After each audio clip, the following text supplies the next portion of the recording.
item moving forward for the participation. All right, thank you. Go to item 5, schedule celebration. Trustees, good evening and good evening, community. We have several celebrations that we want to take advantage of this evening to celebrate our students. We'll begin first with our cheerleaders. Where's our, all right, come on up. Good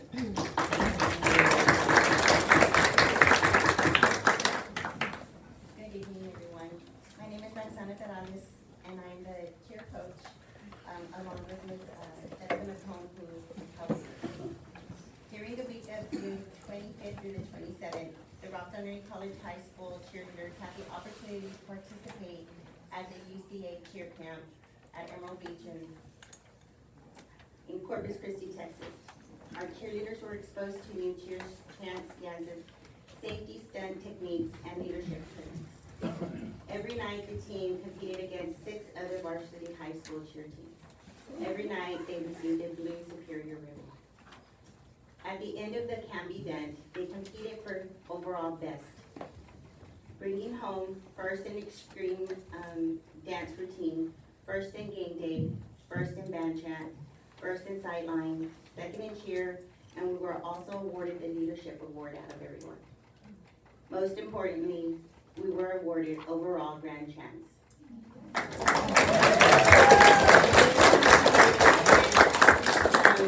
Some very tough schools, so I'm very, very proud of them. They worked very, very hard. I would like to introduce to you our 2019-2020 Rockland Early College High School cheerleaders. A lot of them are not here due to prior commitment of school function activities going on, but here they go. Head cheerleader is Sarah Gallegos. Senior Abigail Garza.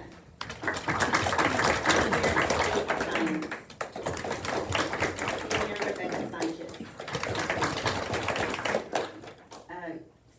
Junior Savannah Nojosa.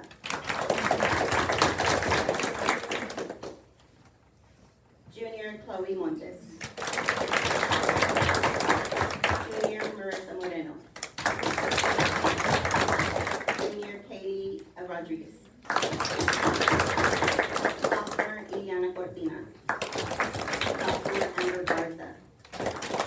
Sophomore Amanda Lopez.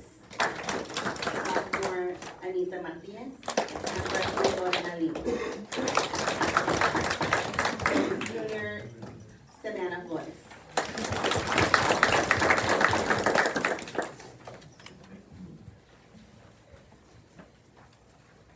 Also, the following RECHS cheerleaders competed for All-American cheer status. Sarah Gallegos, Abigail Garza, Stacy Sines, Rebecca Sanchez, Savannah Hinojosa, and Marissa Moreno.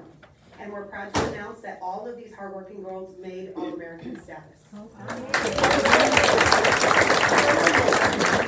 Sarah, Abigail, Stacy, and Rebecca, our 4 seniors, were nominated to try out as a UCA staff member, and this is a huge honor in the cheer world. We also like to let you know that with great excitement, we are planning on competing in the state UIL cheer competition this coming January in Fort Worth. This will be a first for our district, and hopefully it's going to be the start of a great tradition. So Roxy and I would just like to thank the Board of Trustees, Dr. Moreno and Mrs. Romero for all of their support and dedication. Be a good year.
trustees, at this point, I'd like to have Coach Williams come on up. And what I wanted to say on this is that we were all trying to figure out, okay, why hadn't we recognized our girls basketball team last year? Well, you know why? It's because every single girl on our team is always, they're multi-sport. They're in everything. So it's one of those things where throughout the end of the year, of course, they were all at different events, but we want to take advantage of it now to recognize the first ever in Robstown, our first girls team that went to the playoffs.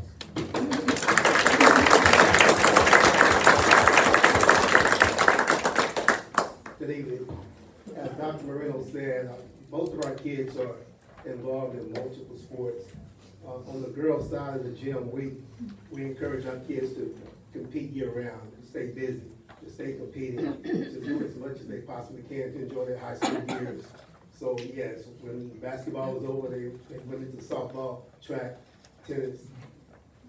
They were just busy. Tonight, we're gonna be missing a few because they're in volleyball practice. And real quick, speaking of that, they're in practice because they have a game tomorrow against West Osa. Right now, our volleyball team is in first place in our district. They're 2-0 right now, and they're looking to go 3-0 tomorrow. And we know there's a lot of people in South Texas looking at the standings and saying, why is Robstown up there? Robstown's up there because our kids work. Our kids put in the work and they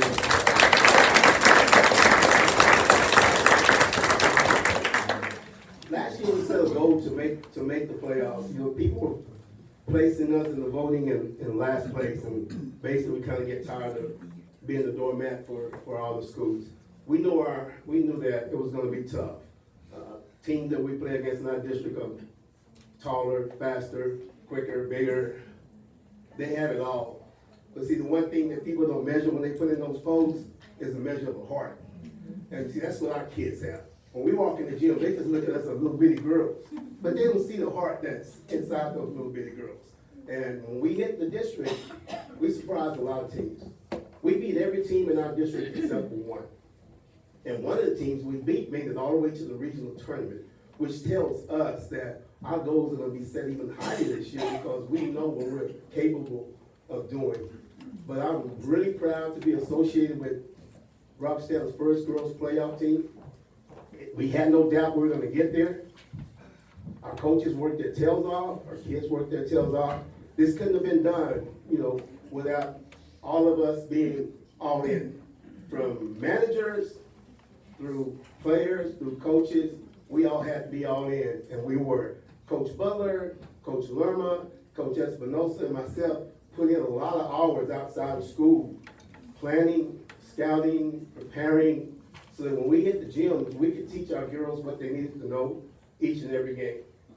Wasn't easy, because it came down to going to Sinton High School, knowing that we had to win a game in Sinton High School to make the playoffs. It was all or nothing. And that game took us into overtime. But our girls just decided they wasn't losing. When it came down to it, we had more heart than Sinton. They jumped higher, ran faster, were meaner. They had it all. But we had the heart. And when the buzzer sounded, we celebrated because we were where we wanted to be. We went to the playoffs, and we played the #1 team from the Valley, Hidalgo, who had a record of, I believe, was 31-4. And we lost by 3. We just kind of ran out of time that night. We started the game very nervous, first time. And we just kind of ran out of time because once we got going, we got going. We just 5 more seconds, and I think it would have been a different ball game. But again, proud to be a part of it. I will introduce those that did make it.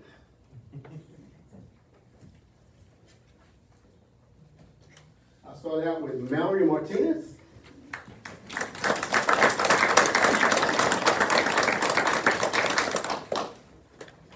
Rebecca Sanchez.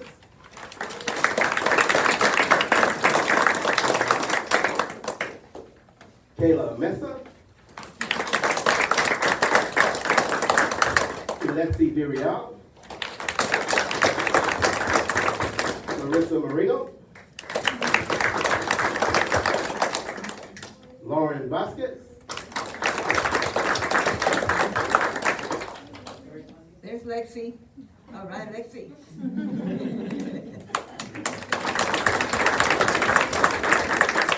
Marissa Gardner, Eileen Rubio, Maria Isabel Morales, Hannah Rose Mo, Kiara Hawkins, Nadia Mungia, Serena Paredes, managers Alexis Rios, and Madeline Hernandez.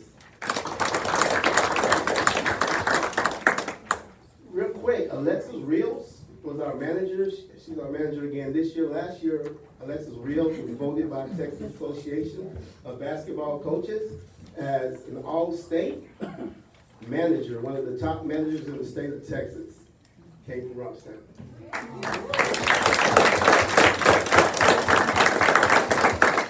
And last but not least, we did this without any seniors last year.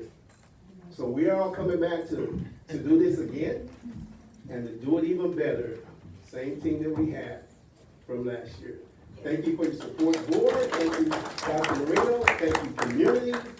Hey, jump on the bandwagon. We can use your support. We like to pack those gyms because all it takes is one more yay to make the jump just a little bit higher to get that job done. Thank you. Thank you.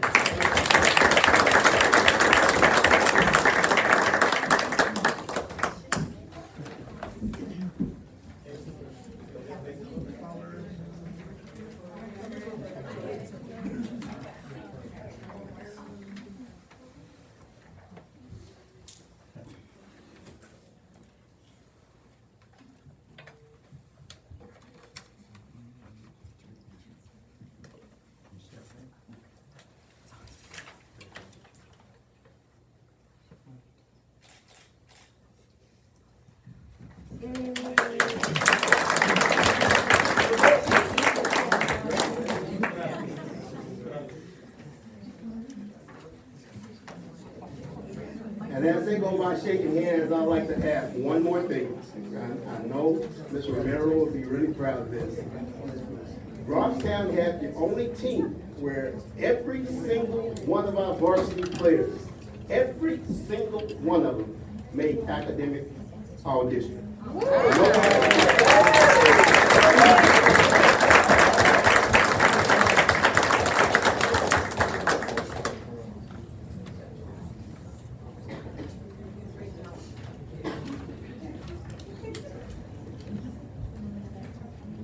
Trustees, I'm just gonna bring the cheerleaders back because we have a few more that showed up, so they can at least take a picture.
All the cheerleaders and basketball, we get a.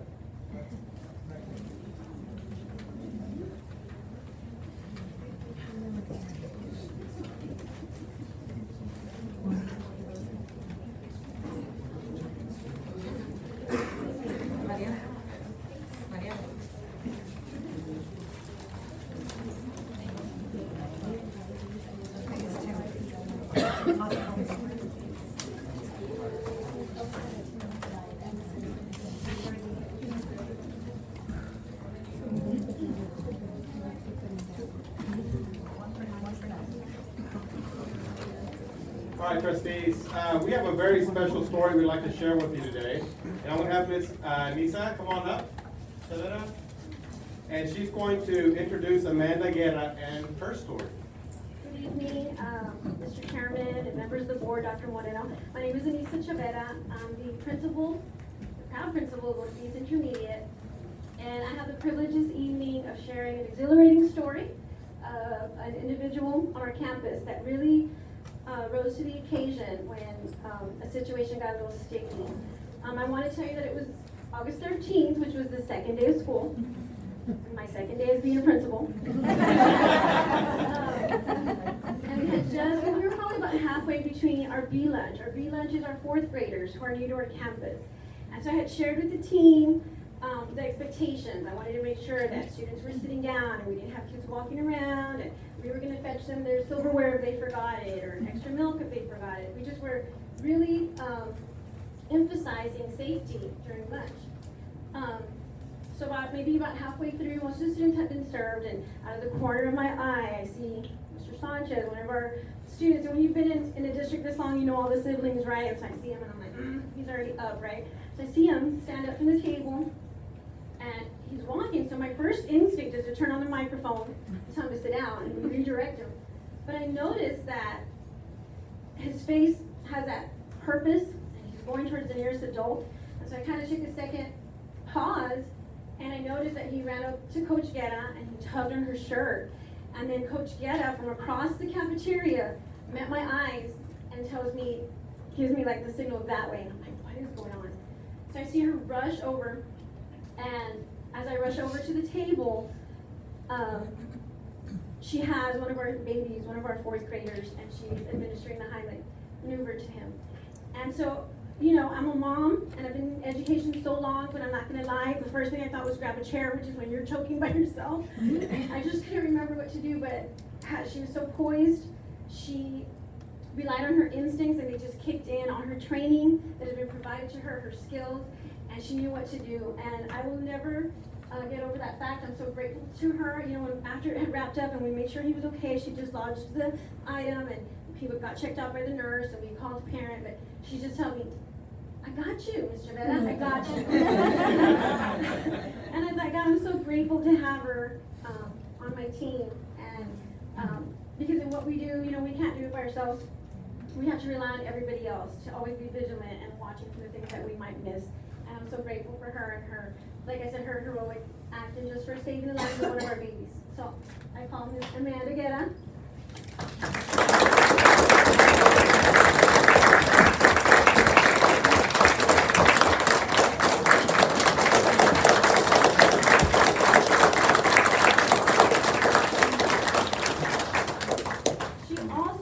Those of you that might know, she was also interviewed by the local news, and her story was shared on the news, and of course, they emphasized the training that she has and that she received through the district as well. Good afternoon. I just want to foremost thank God, because He was the one that put me in this district, in that school, in that moment, and if it wasn't for the grace of Him, I don't even know it. It just was actually natural. To this day, people are asking me, I had a tournament this weekend in town. Are you the coach from Robstown? I'm like, yes, I am. And so I even was at church 2 weeks ago on a Wednesday night. And are you the coach from Robstown? And it was because I was wearing a Robstown hoodie. And so, so yes, it's been getting recognized ever, but I couldn't thank, like I said, like Ms. Chavera and the rest of y'all for the support out there and what y'all do for the kids. I just, it was the right place, right time. I don't consider myself a hero or anything like that, but I'm glad everything turned out okay. Very glad.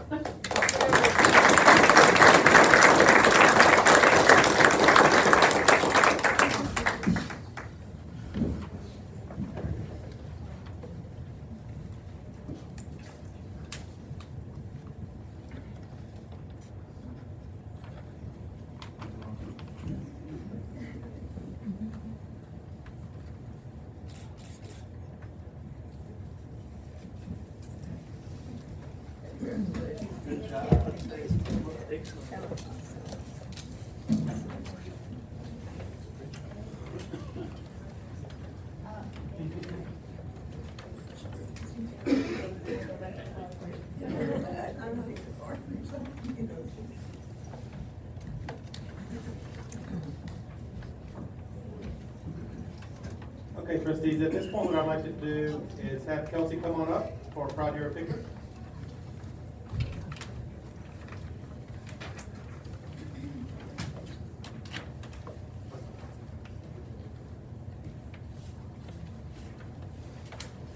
Good evening, Mr. Chairman, members of the board, and Dr. Moineau. Wow, what some great stories that we've heard tonight about some of the amazing things that our students do and some of the incredible things that our staff members do. And I have some stories to share with you too about some of our staff members who go above and beyond what is ever asked of them, and that's why we are here to celebrate them. Proud to be a picker. So as normal, I'll go ahead and read you their nominations. Nominations can be submitted by anybody, so the community, administrators, fellow colleagues of one another, or even students can submit Proud You're a Picker awards. So if anybody would ever like to do so, the nomination form is located on the district website. And our first one. During the Summer Leadership Professional Learning Seminar, the leadership team studied The Energy Bus by John Gordon and the 7 levels of energy. The person we are nominating for the Proud You're a Picker Award exhibits the characteristics of level 5 energy. Those with level 5 energy are calm, confident, and feel inner peace and fulfillment as they bring that out in others too. Each and every one of those words describes her. She has a smile on her face every day as you walk by her office. She shows the utmost respect to those who visit her at her office or have a request. When challenges arise, she looks for solutions. Robstown ISD is grateful to have a person that wants to make sure that we are successful. Although the work that she does daily seems to be in the background, it truly impacts the students of Robstown ISD tremendously. We are honored to nominate Ms. Linda Roy for the Proud You're a Picker Award.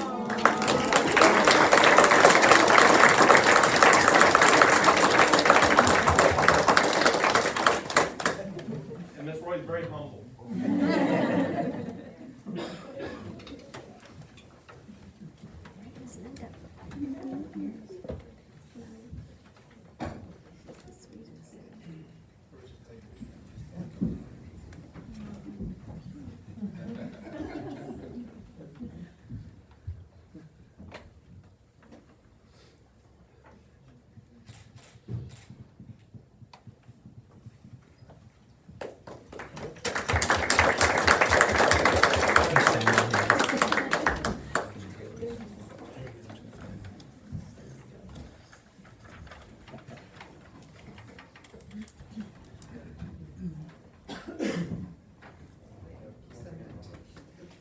Congratulations, Ms. Linda.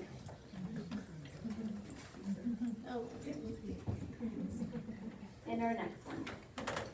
This person has taken the additional responsibility of 2 grant budgets the district receives, totaling $2 million. She is such a hard worker, and one way to describe her is that she graciously takes the time to maintain the budget for 9 other school districts too. And all other school districts are always entirely complimentary of her assistance. Talk about patience, working with 9 other school districts on top of ours. She maintains a positive attitude at all times. She is a true representation of our Robstown Proud School District and always goes above and beyond. Sometimes what is not even asked of her. She does it all on her own. We are so thankful and blessed to have Ms. Graciela Martinez in our Federal Programs Department.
Richard, who's your boss?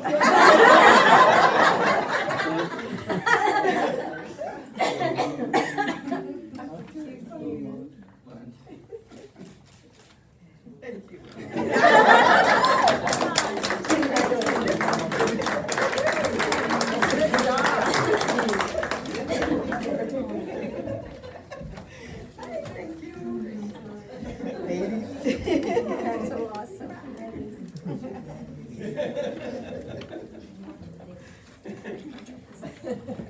And trustees, we will reschedule Vicente Ibarra from Seal Junior High School. Sir, we go to item 6, information on items, sir, we go to 8, items, please pick number 2, presentation. Yes. Trustees, I'd like to invite our Drainage District number 2 representatives to come on up. And they'd like to share with us some information about of a grant that they're applying for. And at this point, we'll have about 10 minutes or so to be able to present. We won't take that long. Chairman, members of the board, thank you for having us. I'm Joseph Ramirez. I'm the Government Affairs Consultant for the Drainage District. And we're here to talk to you today about an MOU, a Memorandum of Understanding. But before we get into the technical stuff, I want to introduce our Chairman of the Board, Mr. Carlos Peña. Chairman.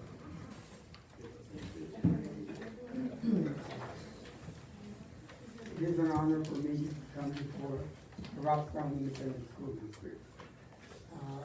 Back in my 40s, I came before the board because I was approved as the law enforcement instructor of the Robstown High School. And back in my 50s, I came before the Robstown School Board when I was chief of police. Now in my 60s, I come before the board as chairman of the Nueces County Drainage District number 2.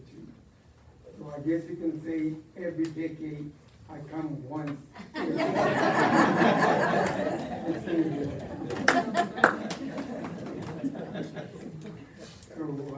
it is my pleasure to be here and speak in behalf of the Drainage District. Because back in July, I say we, our consultant Joseph Ramirez, our engineer J.J. Jimenez, and our office manager, before Judge Barbara Canales and the commissioner. And we were there in reference to our memorandums of understanding between Nueces County and the Drainage District. And the vote across the board was unanimous, a total agreement. The Drainage District provides services to our surrounding government entities. We provide services with our manpower, our heavy machinery, our time, and our effort.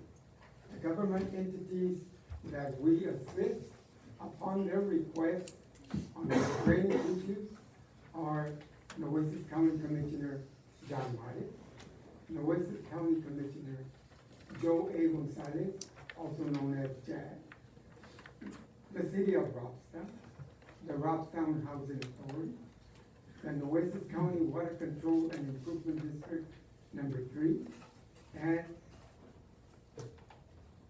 our beloved Robstown Independent School District.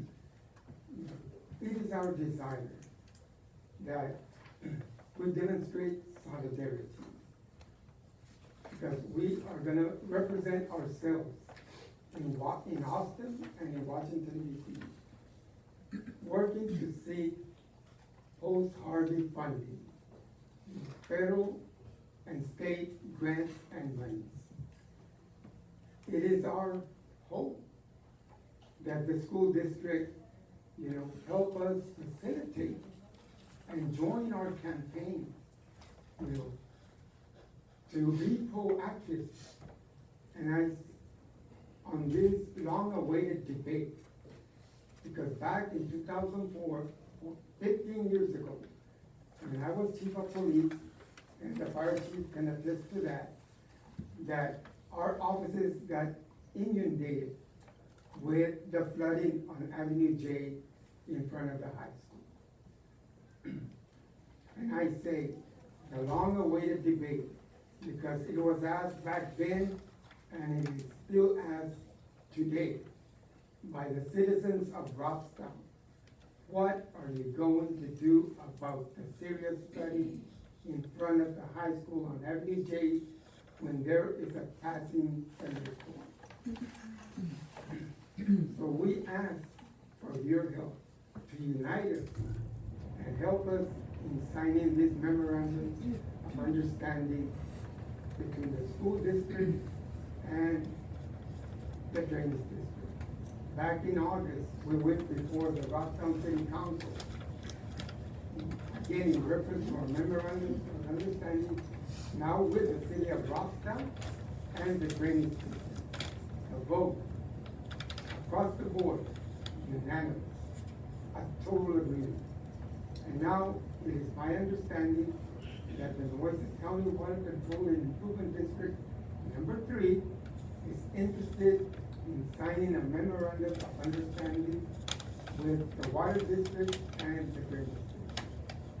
So we ask for your diligence, for your help, for your assistance in helping sign this memorandum of understanding with the drainage district and the schools. Now I pass on the floor to our Good evening, board. Again, thank you for allowing us to present to you today. And first, it's not a grant. This is a memorandum of understanding. For the last session started back in January. So from January till here recently, we've been meeting with not just our state reps here, which we all know, Guerrero, Chuy, Hinojosa, Todd Hunter. Those are our friends, our neighbors here, so that's easy. But bringing in people like Chairman of Transportation, Terry Canales, who we met with here at the Richard Borchard Fairgrounds. And our engineer, and he'll show you the presentation here briefly, showed him the issue. And he goes, this is a safety issue, not just for the kids in school, but for the citizens of Bluebonnet. And one of the first questions he asked is, are y'all in agreement with the other entities? And we said, yes, we're in the process of signing the MOUs with the county and with the city, and we're just waiting for a response back from the school board. Our following meeting, which was about a month and a half ago, we traveled to Laredo, Texas, to meet with Congressman Henry Cuellar, who is the ranking member of appropriations in the U.S. Congress, and asked the same thing. We've been given this presentation that you're looking at is just a snippet of what we've been presenting to chairs of different committees and appropriations committees that are willing to help us get the funding here. There's an election in November where $5.8 billion will be allocated on that constitutional amendment should it pass to small cities. The USDA is about to put out a list of grants to economically disadvantaged communities. Every application that we've looked at, Robstown falls within the reach of those grants. The only thing is going out there to get them. So what this is, it's not a grant. It's a show of support. It's basically ceremonial, is what it is. The memorandum of understanding is a ceremonial agreement between entities that say, hey, we stand together, and whoever can get this job done and fixed, they can go ahead and do it. For example, our MOU with the county states that we will work together to go after funding to help mitigate some of the flooding problems here in the community. What that means is, if the grant calls for somebody like Nueces County to be the lead, that's fine. If it calls for somebody like the Drainage District, because they're a smaller entity and some of these funds are going to smaller communities, then that's fine. Whoever has to take the lead, it doesn't matter, as long as the community benefits. And that's all this memorandum of understanding is saying, hey, we're together, we're a community, and we want to help the citizens here. I'm gonna let JJ speak on the technical, on actual. There's 5 projects that are being worked on, but these are probably the closest that are related to you guys here at the school district. Good evening, Mr. Chairman. Good evening, board members, superintendent. Good to be here this evening. As Joseph just mentioned, what we have here today is just a couple of the projects out of the food rest project that we're going after. These are the two projects that would benefit the school district. On the first slide, your second page right there, one is the Worcester Street improvements. This project has been, the city went after it about 10 years ago or something like that. They were also looking for a grant to get this project completed. Basically what we have is just right along Bosques on the west side of the high school, just right along Bosques. Whenever you get a big rain, the ditch fills up, the street also gets covered. So if you don't know if you're not from here, or you're somebody that hasn't been through that street during these conditions, if you pull over or something, you'll end up in the ditch. It's a safety issue, safety factor that goes into this project. What we're looking to do is actually cover the culvert with box culverts, cover the ditch with box culverts, so we can actually have a flat surface throughout. So there's no ditch; it'll be all underground. We present this to TxDOT as well, and they're with the idea. And along with this project, then there's also improvements to Avenue J, trying to reroute some of that drainage and provide a faster route to get the Avenue J water over to Concho Ditch. So one project is this, the Bosques, and that would cover up all the ditch with the underground. If you go to the second slide shows a pretty much a bigger picture of more improvements that are being planned for that area.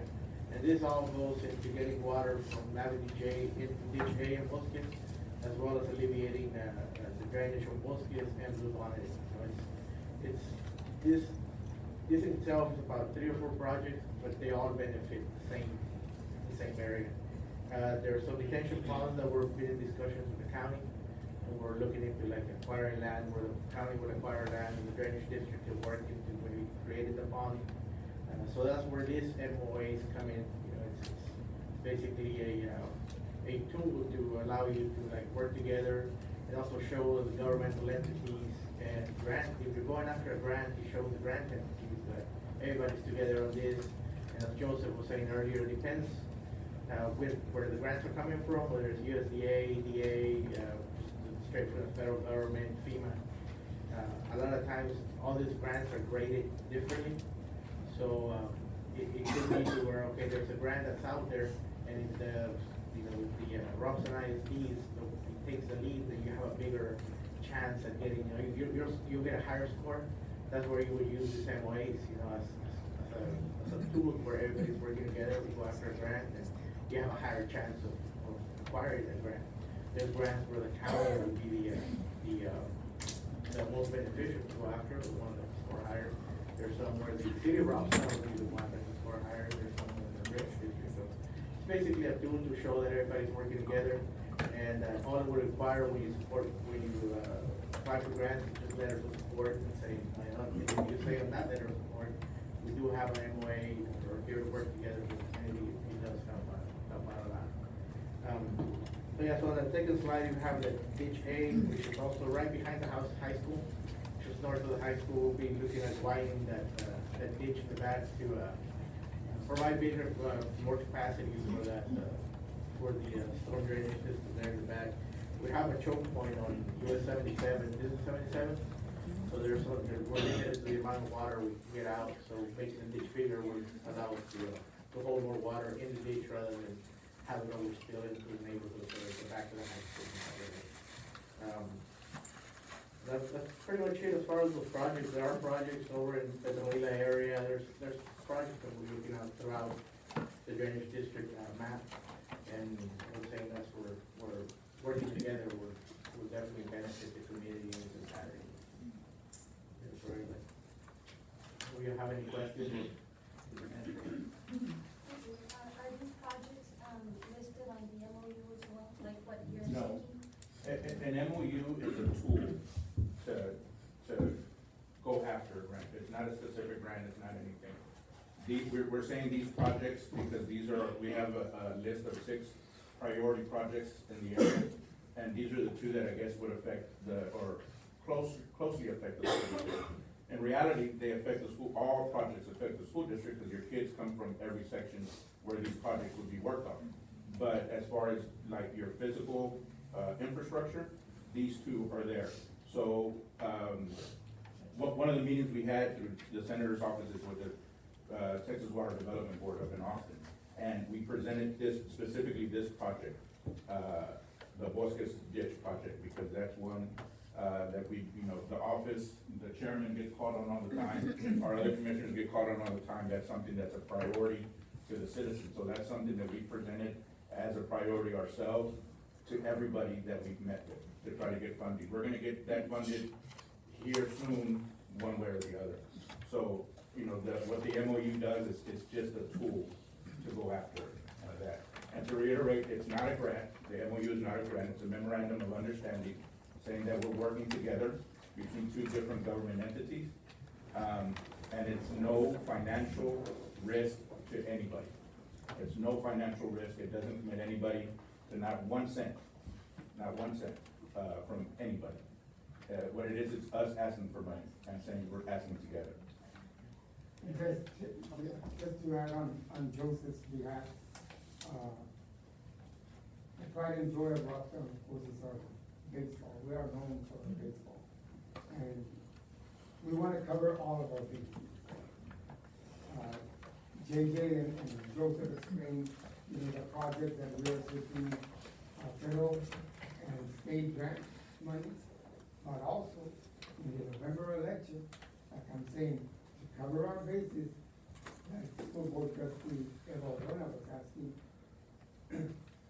on our proposition on the election for November, the number one project, the number one priority is gonna be the flooding on Avenue J right by the Rocktown High School. Because as our engineer was explaining, back in years past, when the Rocktown High School was built, TxDOT facilitated the drainage system. But now we have outgrown the area. Now we have met, like Joseph said, we met with State of Texas Chairman TxDOT, Terry Canales. And when we explained to him our master plan for Avenue J, to alleviate the flooding on Avenue J, because everything goes to the Bosques Ditch, the little Bosques Ditch that runs north and south by the baseball field and the football field. The Avenue J runs to the Bosques Ditch.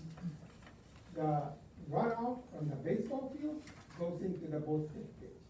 The runoff from the football field goes into the Bosques Ditch.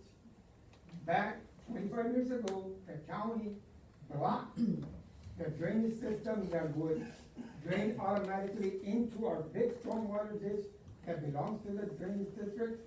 They blocked that drainage system and reverted everything back to the Bosques Ditch. So now you got, and we met with Dr. Moreno, and Dr. Moreno explained to us, when that happens, and the Bosques Ditch gets overwhelmed, it starts flooding into the Blue Bonnet neighborhood. And once that happens, Dr. Moreno has to delay school, because he has to wait for the water to recede, because we can't have our school children wading through water to get into the school bus. So, to your question, Trustee Orona, that is our number one project proposed on our bond proposition. The second project is gonna be to alleviate the flooding in the Casablanca neighborhood. And the third project would be to alleviate some of the flooding in the Petronila area. So hopefully our proposition, will be voted yes by our citizens of Austin. Now, who made it mandatory to block those gates that there at that point? Both gates are screw on, they're not open, that when it rains, that's why we keep the water there. How come those gates can't be open? That's what we've been trying to find out, President Lopez. I think the JJ can answer that. Yeah, on the end, the floodgates are supposed to open when you develop enough pressure in the ditch. But one of our improvements, we're looking to actually demo that, you're talking about There's two gates out there. Yeah, One on the, It's old towards Bosques and infrastructure, the other needs to one be towards, redone. Picker Lane. there's the two gates up there.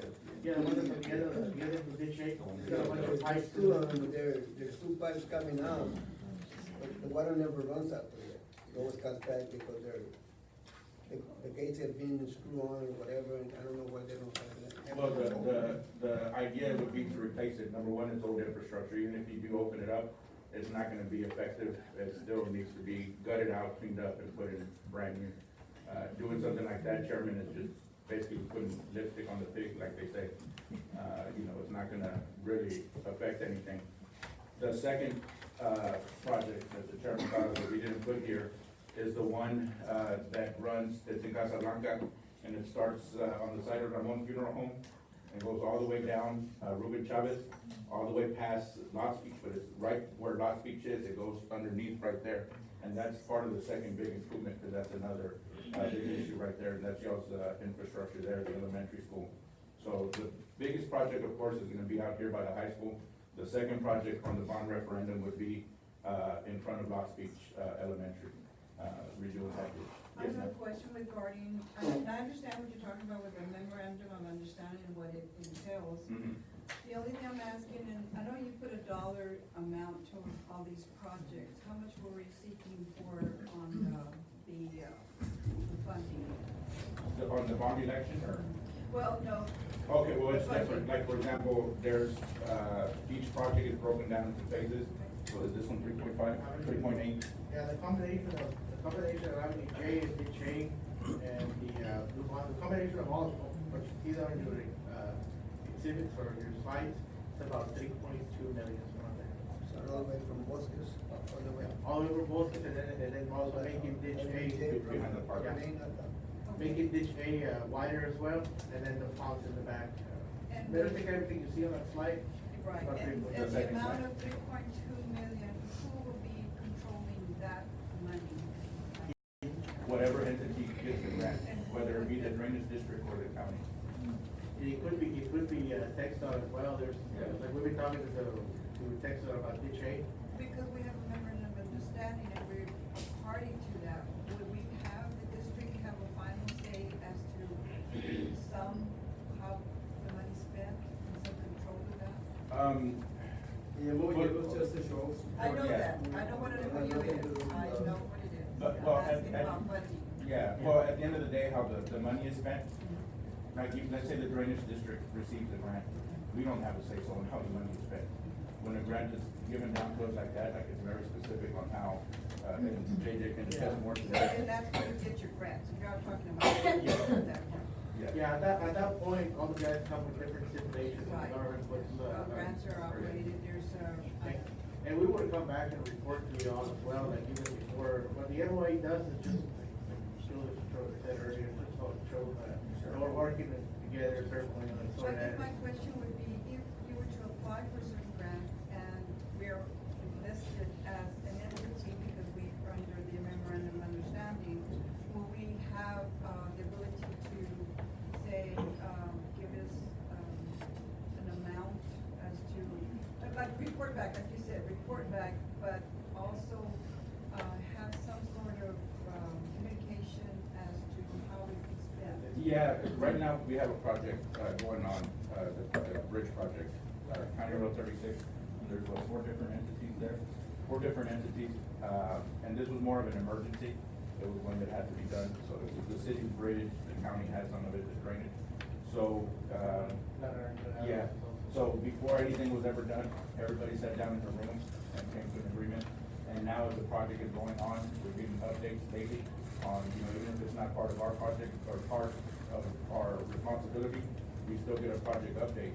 So, again, the reason for this is to show, community support. So when if and when everything gets done over there, of course, we're gonna have to sit down, because we can't just go in and start turning dirt. We're gonna have to first work with the superintendent and, our friends over here, that control their infrastructure there and say, hey, when can we start digging?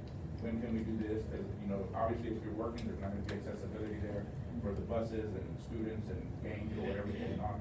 So, yeah, you have to coordinate, it's just professional courtesy to coordinate something like that. And, in the spirit of unity, we would want everybody's input at the end of the day.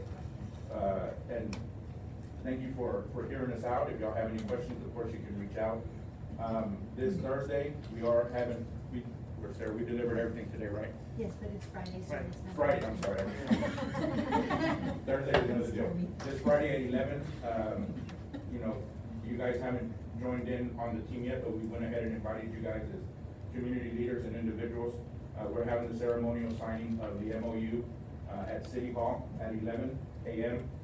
This Friday, and we invite you guys to come in because we hope that you will join us here soon eventually, and we want to make sure that everybody there is recognized.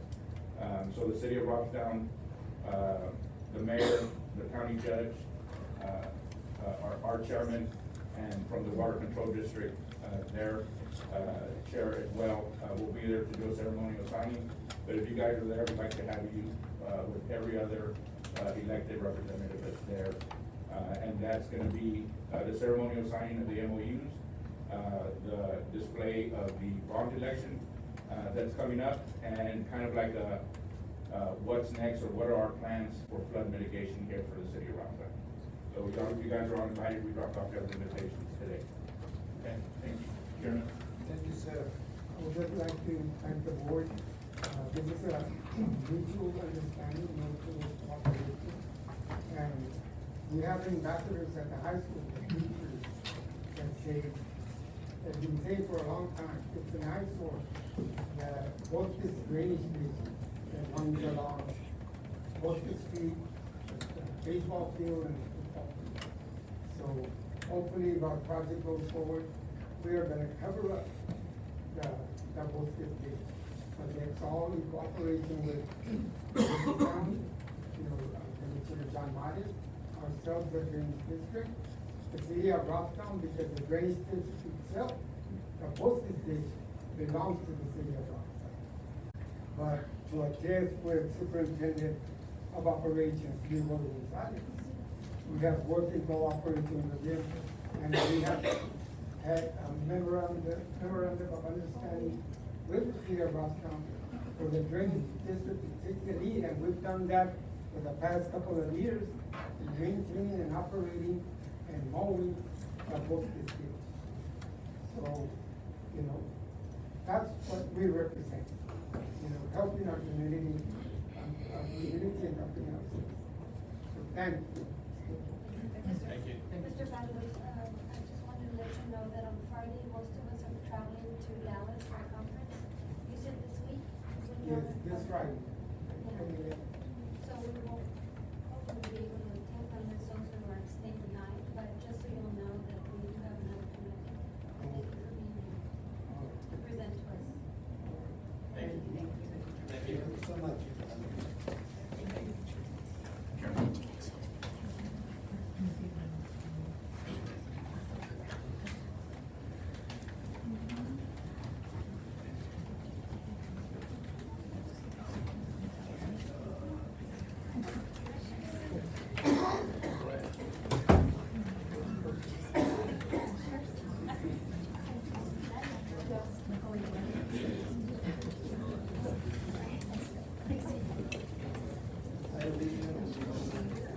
Trustees, at this point, I'd like to have a presentation of check to the RISD cut deposit by Robstown Fire Department and Robstown Volunteer Fire Department. I think we have Sparky here tonight as well. All right. I'd like for Ms. Hall to come on up. Ms. Hall is our social worker for our school district.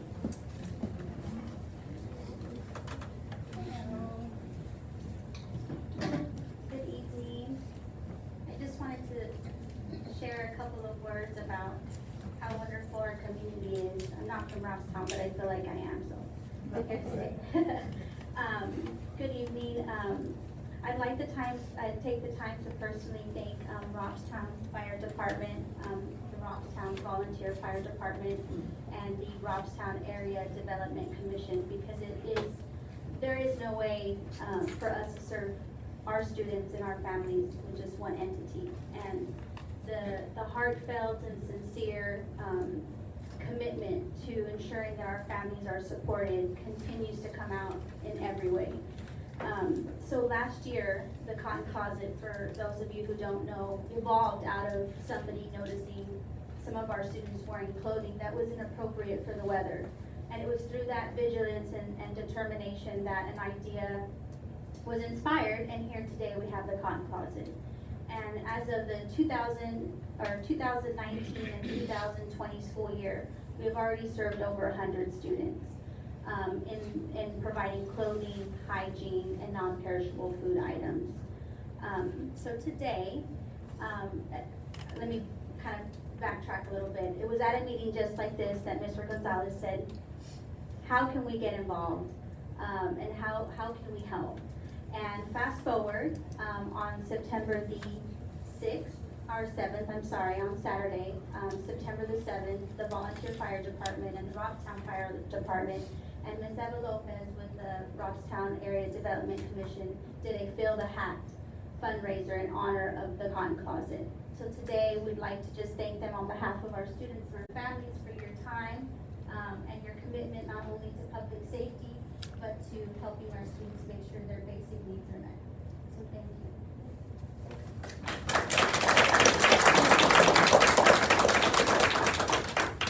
And I have no clue what's on that check, so.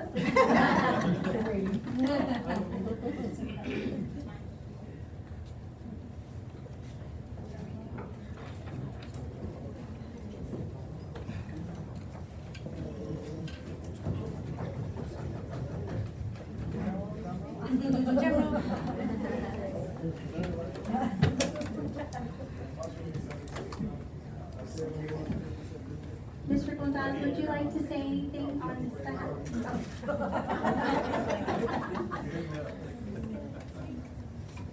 Put Sparky in the middle.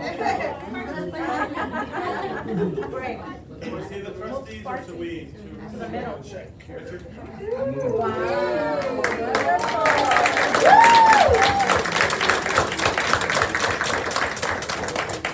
Are y'all able to see all the trustees in the background too? No, they need to scoot over.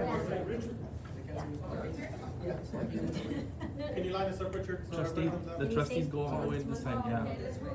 Yeah. Do you want to see how much it is?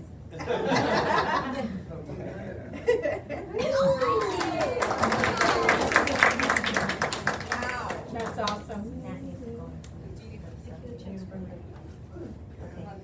I'm done.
All right, at this time, ask Ms. Conway come on up to discuss the list of bills.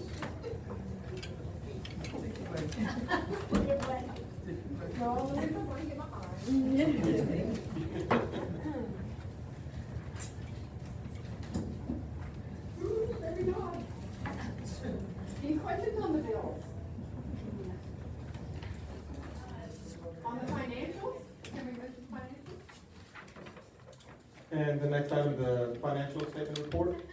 Any questions? I'm not gonna go into a lot of detail about it, because the main reason to put an August statement in is just comparative purposes, comparing it to last month. The reason it's just comparison is because this is basically on the cash basis, what did we actually write checks for in the month of August? The audit is going to be everything of that 12 months. So we still have a lot of salaries in September, it's gonna have to roll back. So even though we're ending with 1.7 million going into fund balance, don't spend that yet because we're not through yet. Any questions? Okay. Thank you. And good evening, board members and Mr. Chairman and Dr. Moreno, sorry. Thank you. All right. At this point, I'd like for Ms. Moreno to come on up for our Robstown ISD SHAC report.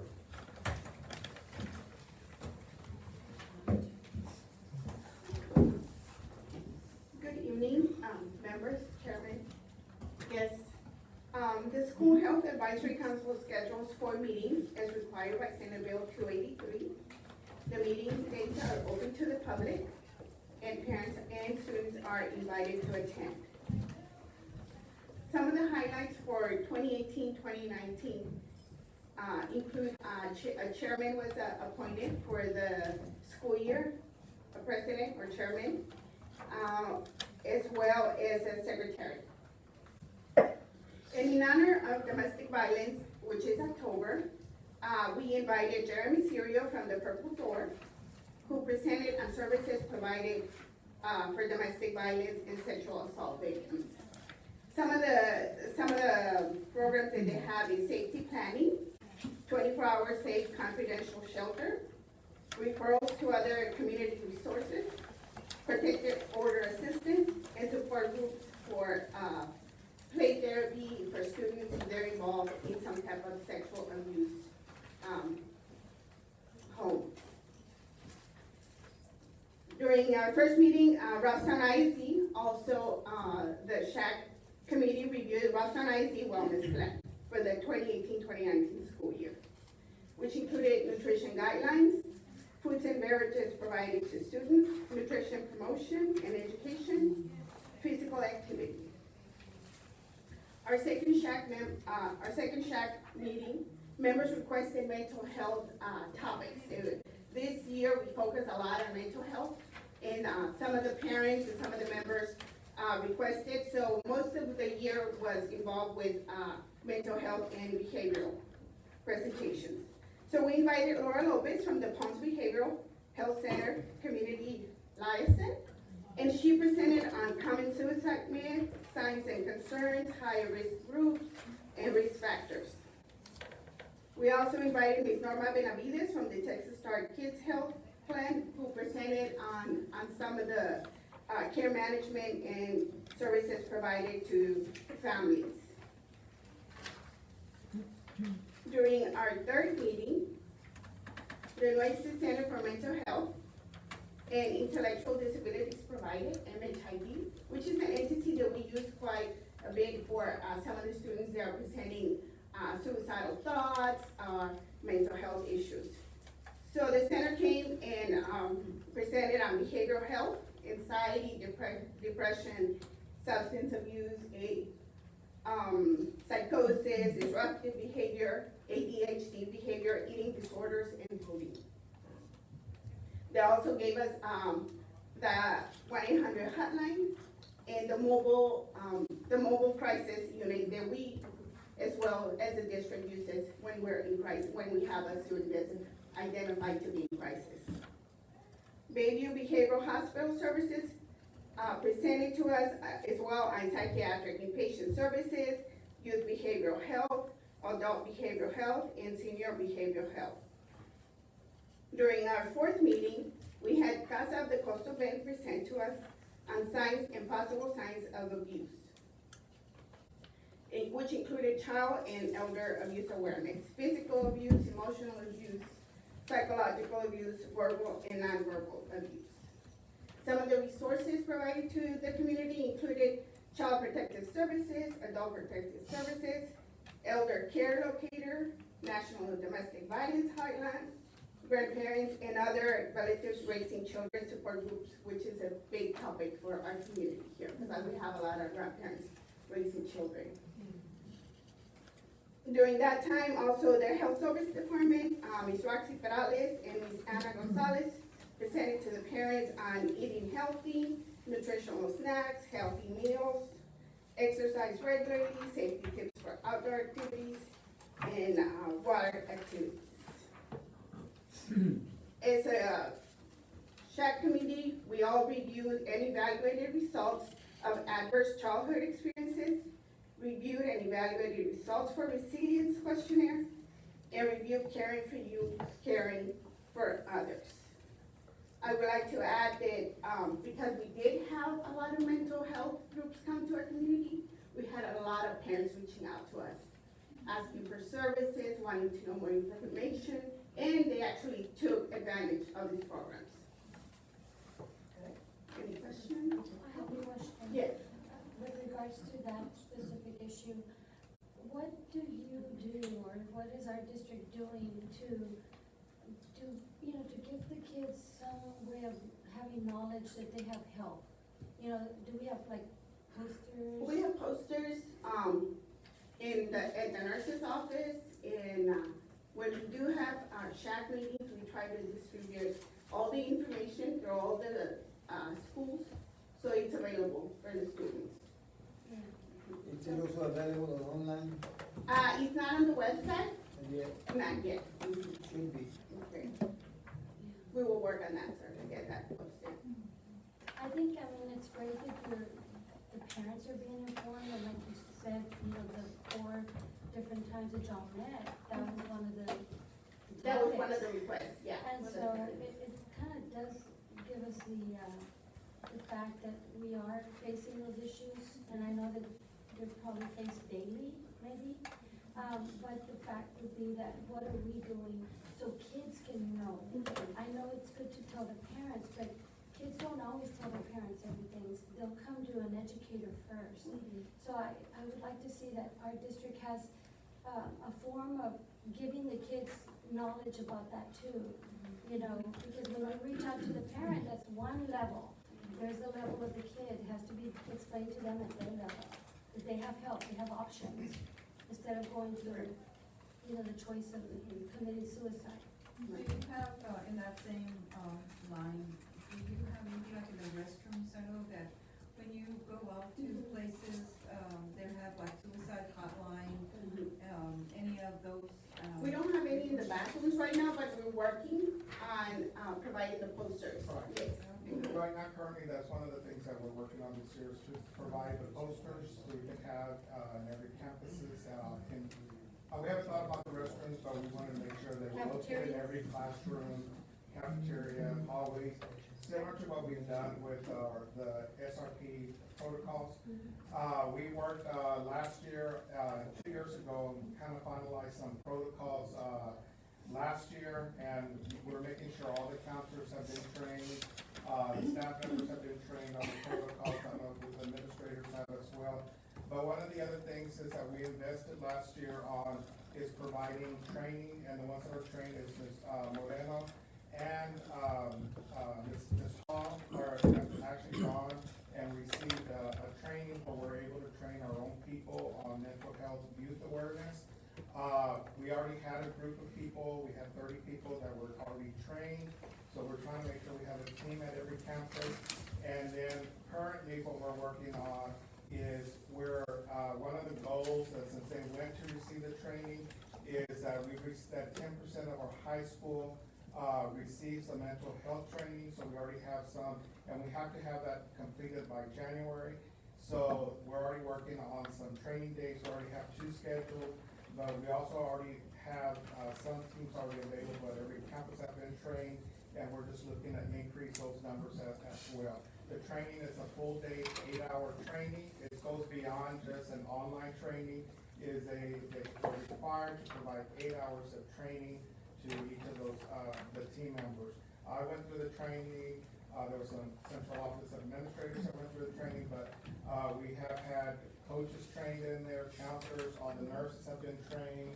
I'm trying to think of, assistant principals, no, it's the assistant principals. Those are the ones we're gonna be looking at getting as assistant principals and principals trained. But at the high school, for sure, the goal is to have a minimum of 10% of the staff trained on mental health youth. Each member still, every certified person is still required to have the online training, but this is above and beyond. So we have invested time and funds for the mental health component. So I just thought you could be aware of that part of it.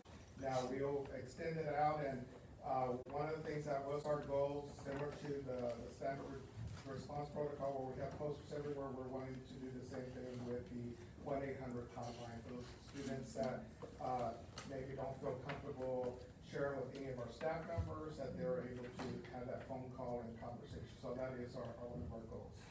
I think it would also be an advantage to our district to maybe consider bringing in like a speaker to talk to the kids annually, so that they can, reflect on that message that they hear, and if they ever fall into that category of, the thoughts of anything that would, lead them to that, they know that there's help.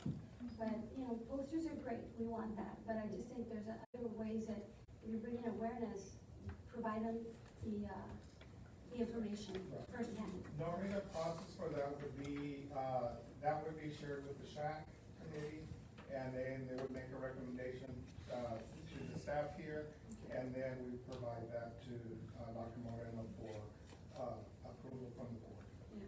Would you be able to look at that to see if other districts are doing something similar? Do you guys ever get involved with other districts to share your information? Yes, Ms. Moreno does. Ms. Hall also is part of consortium that meets with all different agencies as well. So any issues that arise that were maybe a little bit more than what we're used to, then they provide assistance and providing us help. But both of them are involved with different consortiums that provide the same information. We work very closely with MHID, the behavioral center. They've helped us out a lot here in the district. Is that the same thing as the MHMO? It used to be, yes. They changed the name to that? Yes. I'm good with that. And I just want to add, I know that I had addressed with Dr. Moreno just indirectly, when there was an issue that happened in Bishop with a youth that committed suicide. The Kingsville School District met, and they talked about even they obviously looked at their policies on anti-bullying, because that's sometimes what leads kids to do that. But also looking at curriculum in their district that would help, like have a curriculum that's well put together for the kids to be part of that and receive some kind of teaching on help that's out there for them. So that's something maybe we can look at. What other districts are doing, so we can think about doing it. I'll look into that and I will update.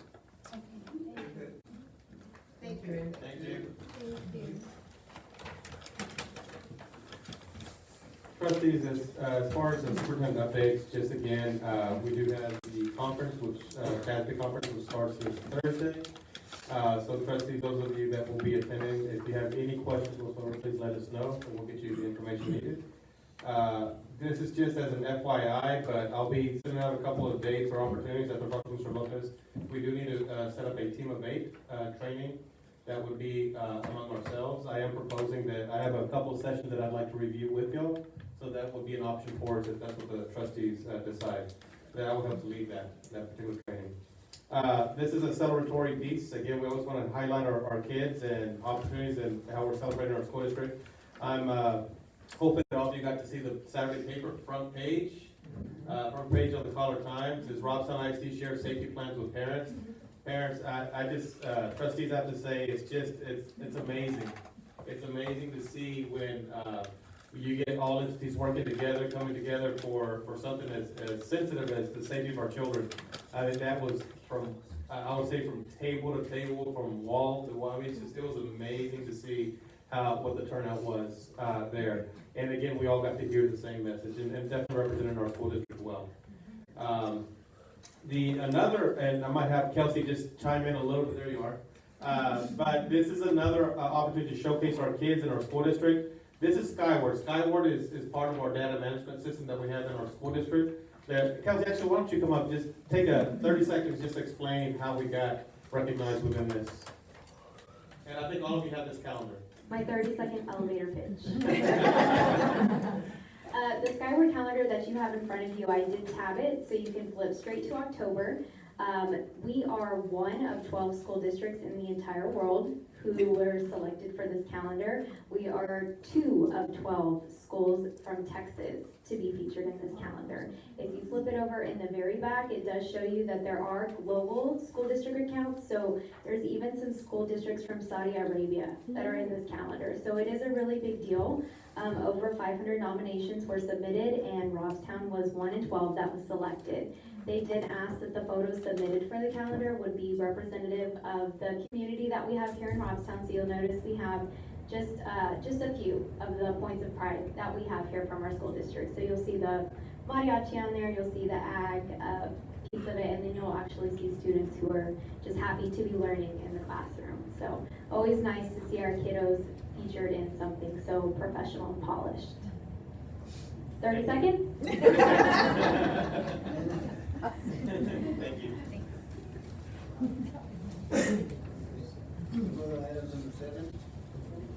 This is the. I've been asked, where can we get these calendars? You know, I know we've got them, but what about other people? Where can we get them? So they're not for sale, but they did send us, we have a quantity of 30. So some people have called and I've shared with them, you know, if they are a parent or guardian of a student who's in the calendar, I'm not gonna charge you for that, just come get a copy. So it's gonna be on a first come, first served basis. So I do have some that are remaining. So if anybody would like a copy, they can just contact me here at the office. Thank you.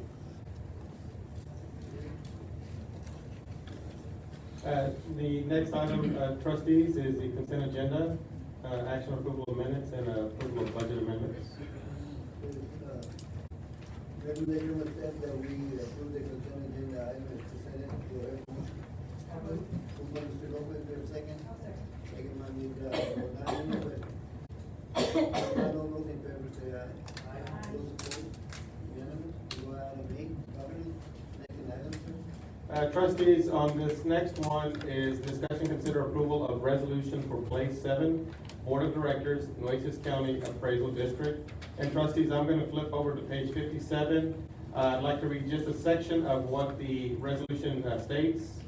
On page 57, number 1, it says, encloses a resolution form to allow you as trustees to nominate a person for Place 7, Board of Directors, Nueces County Appraisal District. If you, as Board of Trustees, wish to make a nomination, it should be sent to the Chief Appraiser before September 30th of 2019.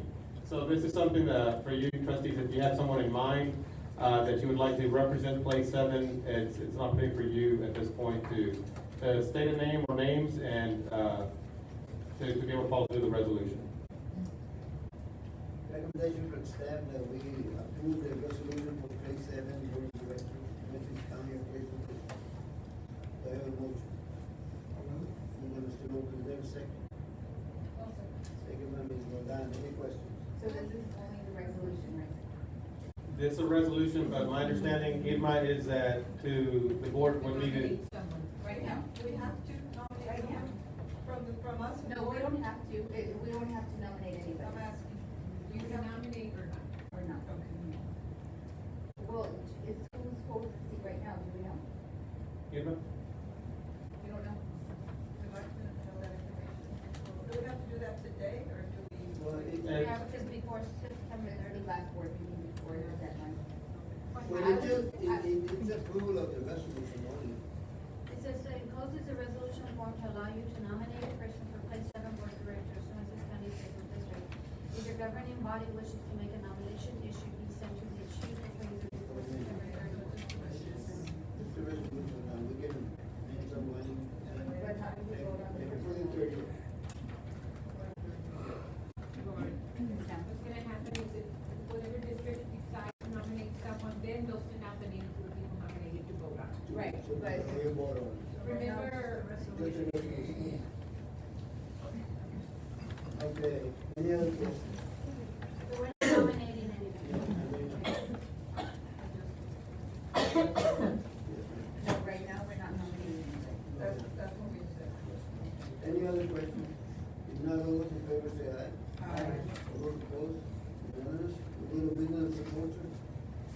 Trustees, on letter A, I'm asking to discuss and consider approval of 2019-2020 stipend for inclusion teachers.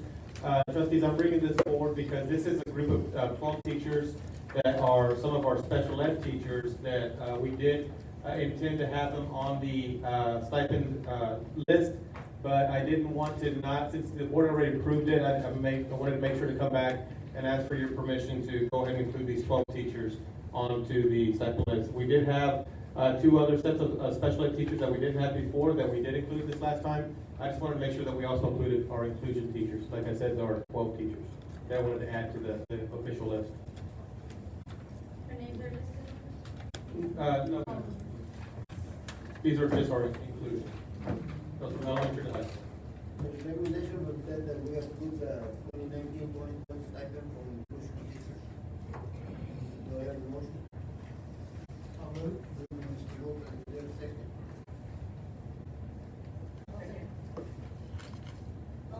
Second one is, Rodan. Any questions? If not, all those in favor say aye. Aye. Those opposed? Unanimous. So item B. Trustees, on letter B, discuss and consider approval of compensation plan amendment. Trustees, this was an agenda item that was asked to have placed. And Mr. Lopez? Yes, thank you. Since last board meeting, when we gave our teacher the pay increases, I personally was not satisfied with them. Although I voted with them, it still wasn't enough for me. And I know we did everything we could to assist these folks here, but at the end of the day, it wasn't sufficient for everything that they do. Not only the teachers, but the rest of the staff. I'm talking everyone from our custodial staff all the way up to our principals. So I've thought long and hard of what we can do to show that we appreciate everything that you all do for us. And what I'm recommending is that on top of the Christmas stipend that our staff already gets, I'm asking that we give them an additional, across the board for all district employees here at RSD, an additional $400 stipend.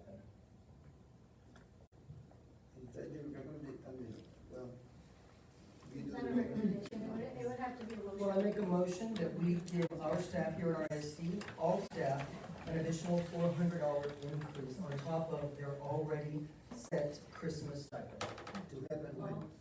Effective immediately. All staff. There was motion by Mr. Hector Lopez that we approve a compensation for the agreement for all district employees for the amount of $400 to go with the $400 that we are giving them as an initiative or incentive in December. So the 400 will be right away and the other 400 in December. Do I have a second? I second. Second by Mr. Torres. Are there any questions? I have a question. Yes, ma'am. I'd like to do that as well. I'm just concerned, do we have money in the budget? That's my question. I just think it's kind of odd that we're gonna jump to something like that without having the numbers coming to us. Yeah. It just seems like any one of us would love to And say, it's not let's that we give. don't wanna give our staff, an additional. This is a budget issue. Well, anyone could have had the numbers just like I did. You just set up a meeting and you can get the numbers. I The know. last meeting we had, they went over the numbers, so I know how much is in there for us to But it needs do. to be presented to us like we have budget And I just workshops. did it. No, but we don't have those numbers in front of us. How much will it cost? Yeah, that's what my question. We have about 400 staff, $400 would be $160,000. About 460. Okay, then I can't do that in my head. $200,000. Is this something that is just like one time, or is this something No. recurrent, or? No, it's only a one It time. is a one time. I know, but are we gonna be doing this every year, No, Oscar? it's just a one time for this year, not next year, depends on what.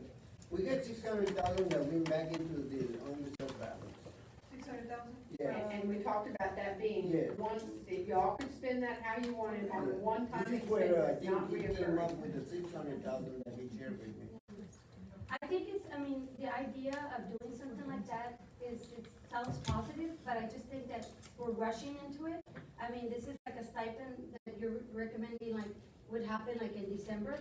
I think we need to look at the budget and what we have that What- we've reviewed. The second in December, Ms. Lorna, it's already been budgeted. Yeah, that's already approved. I know, but I'm saying, he's saying in addition. Well, this is 400 for now, and then in December you give it 400 immediately, yeah, on their next paycheck.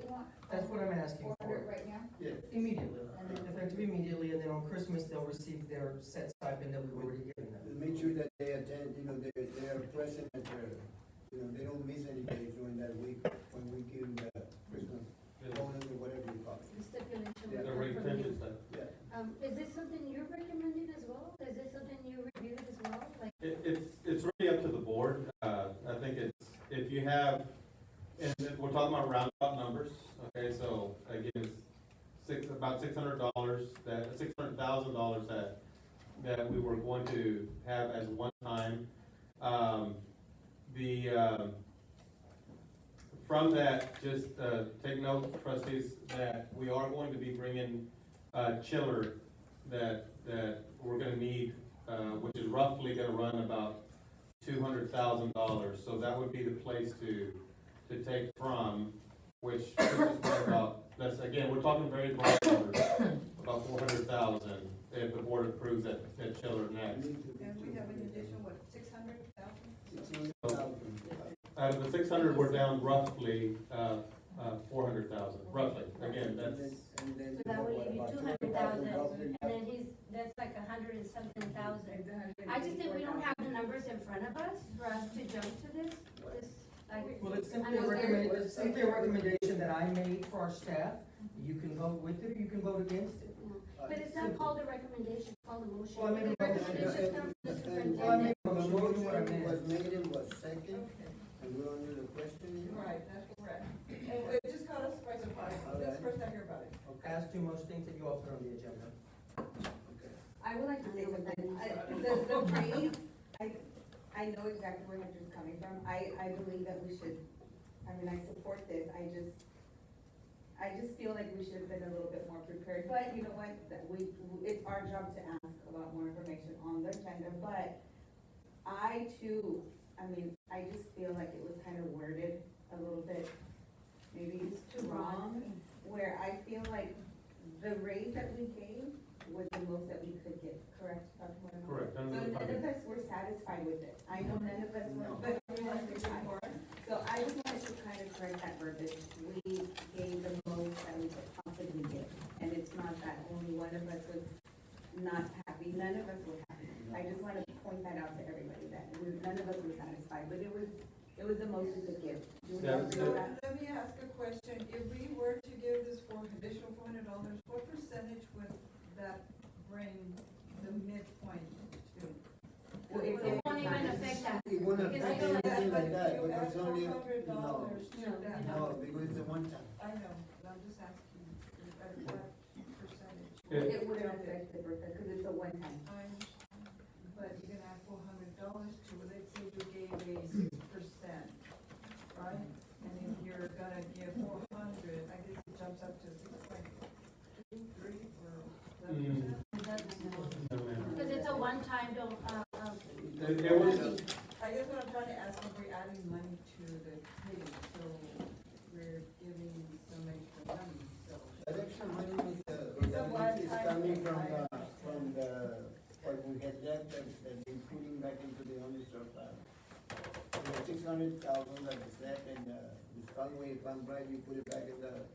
It will go back, if we don't use it, it will go back into fund balance. Yes. I don't have any other questions. All those in- well, I just would like to know from Dr. Moreno's standpoint, looking at other additional, factors that you are going to present to us with expenditures that are going out this coming year, that were already budgeted. How is this going to affect that, other than what you just mentioned, the shelter? That's just one before us, not having the whole picture in front of us for the rest of the year, kind of makes it hard. It's something that we don't know. We don't know what's coming in the future. It's something that he decided, right? He called me about it. I said, "Well, you put it on the agenda." That's it. Like everybody else puts it on the agenda when they want. Is the chiller the only thing that you have right now in the minister to use this 600,000 for? there's definitely always, projects that we need to continue to work on in the school district as far as the service is concerned. I think it's really just whatever the board wants to prioritize. Again, talking very broadly, 600,000 is something that we had to work with for one-time type of cost.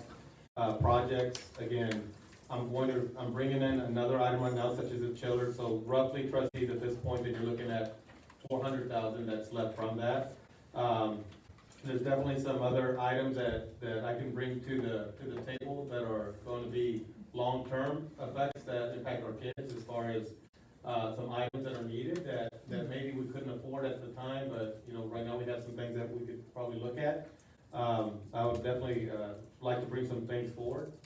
So it's really up to you, whether it be 200 or whether it be 400.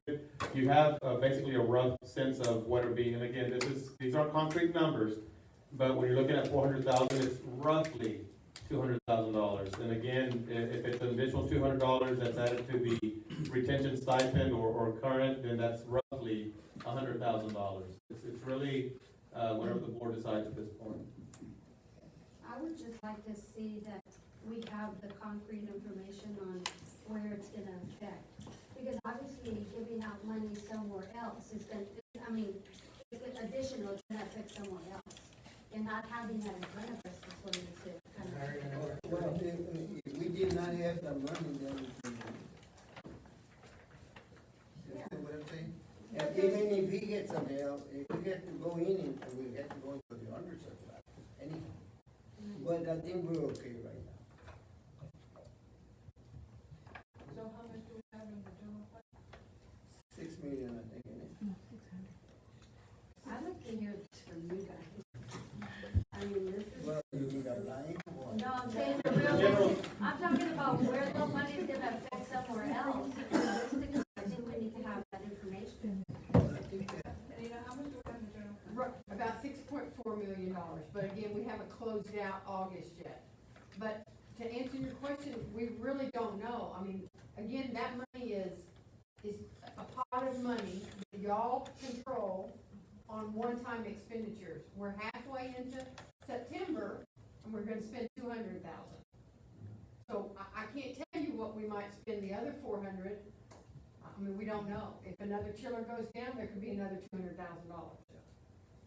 But right now, that money is not dedicated for anything yet. But you have list of things that you have addressed with us, other than the chillers. Yes, ma'am. There's always things we can I was gonna say, you go on your 5-year plan, and we got things down, I understand what you're saying, but there's always something that the school wants to do. Now, is this something that we wanna do for our employees? I'm all for it. It's not gonna hurt the kids, it's not gonna hurt you or me or anybody else. I think it's an incentive for them. I wish that if it would be something that we could do yearly, Oscar, I can understand. Or it would be better. But for us if we to do yearly. it just one time and then next year say to them, no, we cannot, it's kind of putting the board on a position that we're being irresponsible on other things that are gonna come up. Number one, 400,000 on a chiller, one chiller makes a. 200,000 on one chiller. Is it 200 or you said 400? 200,000. 200,000. So then you're not basing the factor of other things that are coming up, that I know we've had items, but we weren't prepared to bring them forward today. So typically, on something like that, it would be a recommendation coming from you, than it coming from a board member would you wanna see that happening year to year, sir? The board members come and make a recommendation on behalf of the school district for money? I don't think it sounds right. It sounds right if it's coming from you, because these are funds. I think we have to be accountable to those funds and not put it in consideration that there are bigger things that are gonna come forward, and we're not even having them in front of us to approve this today. Makes it very hard. Well, I understand why they, but. Sounds like. So as of right now, we do have money to, if we approve this today, there is money, correct? Yes, ma'am. There is money today. We have bigger things than showing our staff that we support them. Name one bigger thing that we have. Well, it has Our to staff come and our from him, students. Hector. I'm not saying that there's bigger things only, because Well, are bigger than anything else. And Understand. anything else that we're not gonna have the funds for to accommodate the needs that are coming forward, Hector, it's making us irresponsible for that. When you say that it's up to him, I understand in our last board meeting, it was up to him. I didn't wanna come to that. What are you talking about? I'm talking about the lawyers that were coming in here. It wasn't a recommendation from the superintendent, it was your motion. The same thing as what Hector, you're doing, Oh it's the my same gosh. thing. Okay, we leave it there. You're raising and opening an item that was not on the agenda today. No. And number one, that was for What the is on the decision to agenda bring right the now? district Is it potentially on the $2 million agenda? and y'all turned it down, okay? Or Is it- more potentially. Maybe. Well, that's what I'm bringing up. Yeah, okay. I would just have wanted Dr. Moreno for this issue to have been brought by you with at least some information from us on any future. We've talked about a 5-year plan, 3-year plan on the, capital needs of the school district, anything that's coming forward. For example, here we don't have a road barn, we don't have the good facility for that. There's a lot of things that are necessary that we need to have. And we're not even having those discussions to approve this first. That doesn't sound right to me. Any other question? Sounds like a political move to me. Whatever it is.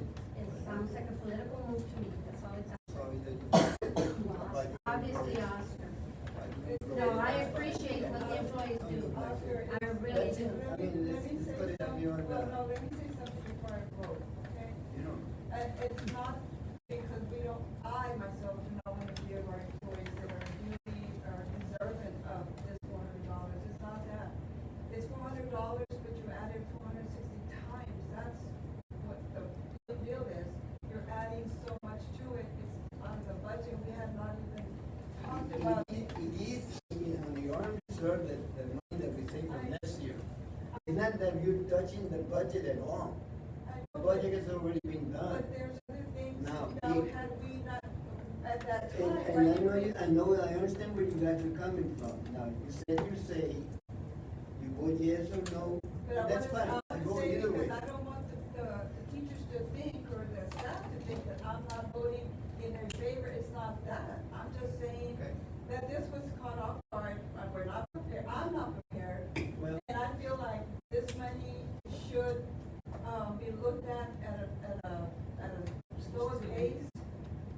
With all due respect, this is the reason we're giving this book several But weeks it's ahead of not- time. it's so But we you don't can- have all the so you can information you prepare have. Look here how the yourself. agenda item reads, Hector. So you This is can so prepare much. yourself and make that the is, necessary I calls. don't wanna use the label. Okay, that's fine. We either go yea or nay. Simple as that. Well, I don't think we're prepared to do this. Okay, well, you all know it. So, any other questions? If not, all those in favor say aye. Aye. All those opposed? Aye. 42. And I will comment that I don't approve it because Dr. Moreno didn't bring the information to us prior. That's fine. Dr. Like how he's Moreno done it didn't bring before. the No, information he's prior done it to the before. past He meeting. brings workshops to us, like he could make a phone call to us. Yes, he could have. If you wanted to, I guess. I don't know what Obviously. he knew about it. I don't know what he Obviously. didn't call you. Obviously. I didn't tell you not to call. That's fine. This was not. No, okay, the item is there. We voted, we did questions, now we go to the next item. Trustees, I'd like to discuss and consider approval of purchase order exceeding $50,000 for Autism Grant Sensory Group.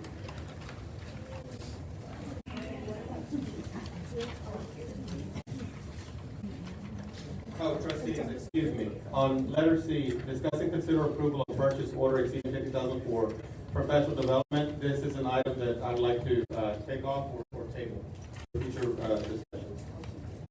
You want to do that item? Yes, sir. I'm looking at other options. No, yeah. Yeah, on the 50,000. You know, Dan?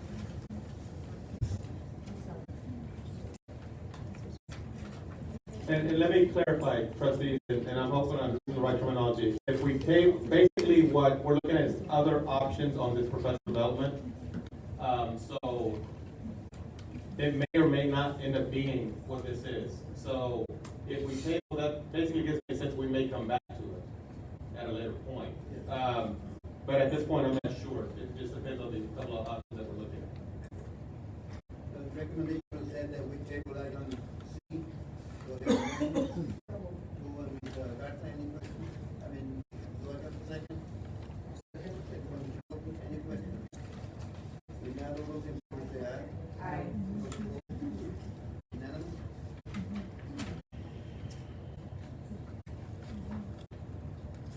The next item is discuss and consider approval of purchase order exceeding $50,000 for autism grant Century Room.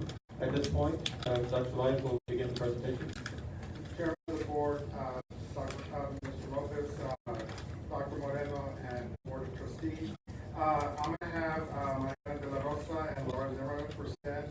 We received our continuation grant for autism for $1 million, and one of the things that we're looking for is to continue adding another sensory room to one of our campuses, Lost Beach, and possibly looking at some other fundings also to be able to provide the same thing at San Pedro Sula. So the presentation is basically what we're going to need to at least get approval for the funding because it will exceed the $50,000 for at least one of to add an additional sensory room. So at this time, I'm going to present Mariana De La Rosa and Laura Zimmerman. Thank you for letting us be here this evening. Laura Zimmerman, my partner in crime, and my good friend. We got to present to you last March for the sensory room that we were able to create at Robert Driscoll. And, to start off, I'm sorry, for this folder that we have, the folder. So last year's funding allowed us to create the sensory room at Robert Driscoll, and we have just seen amazing things come out of that sensory room in the short amount of time that we've been able to do this school year. So it was put into place at the end of the school year, and it got rolling at the very end, and now it's up and running, and it has just shown such great benefits for not only our students with autism, but our life skills students, and just a variety of students at Robert Driscoll.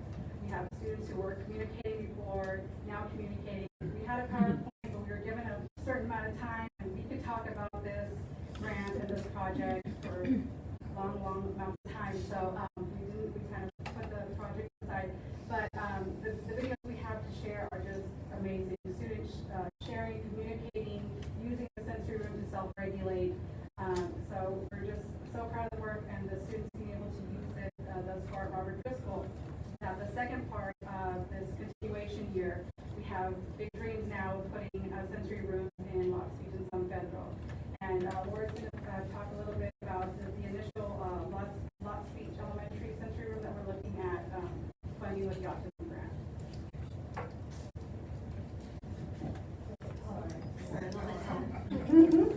Well, thank y'all for letting us speak as well. So, yes, like she said, I promised them I'd only speak for 2 minutes.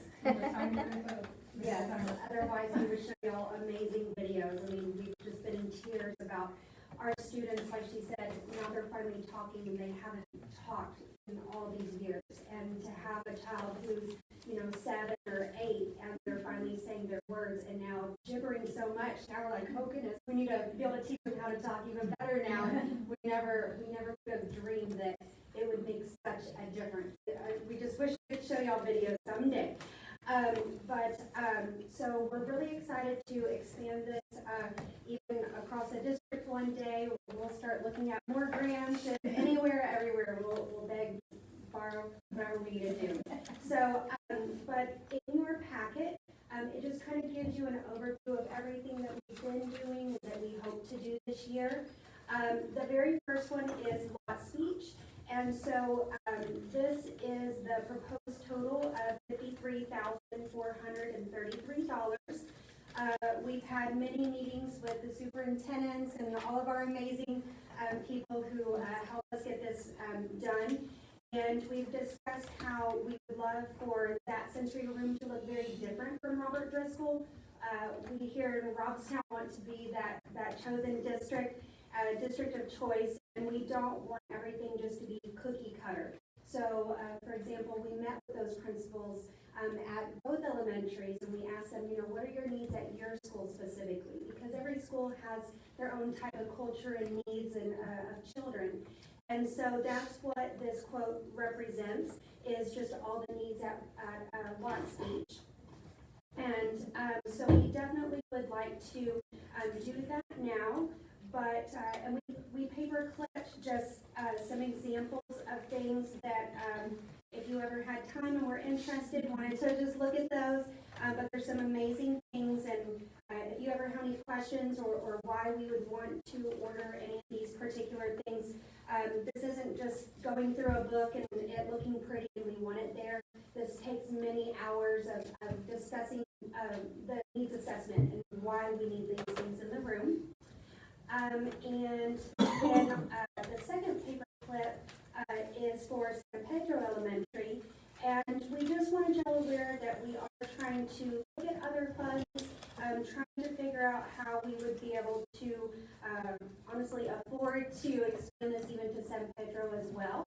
And that total as of right now would be $63,317. And again, there's examples of the needs at that school and what those children are needing, and what the principal had shared that she would love over there as well.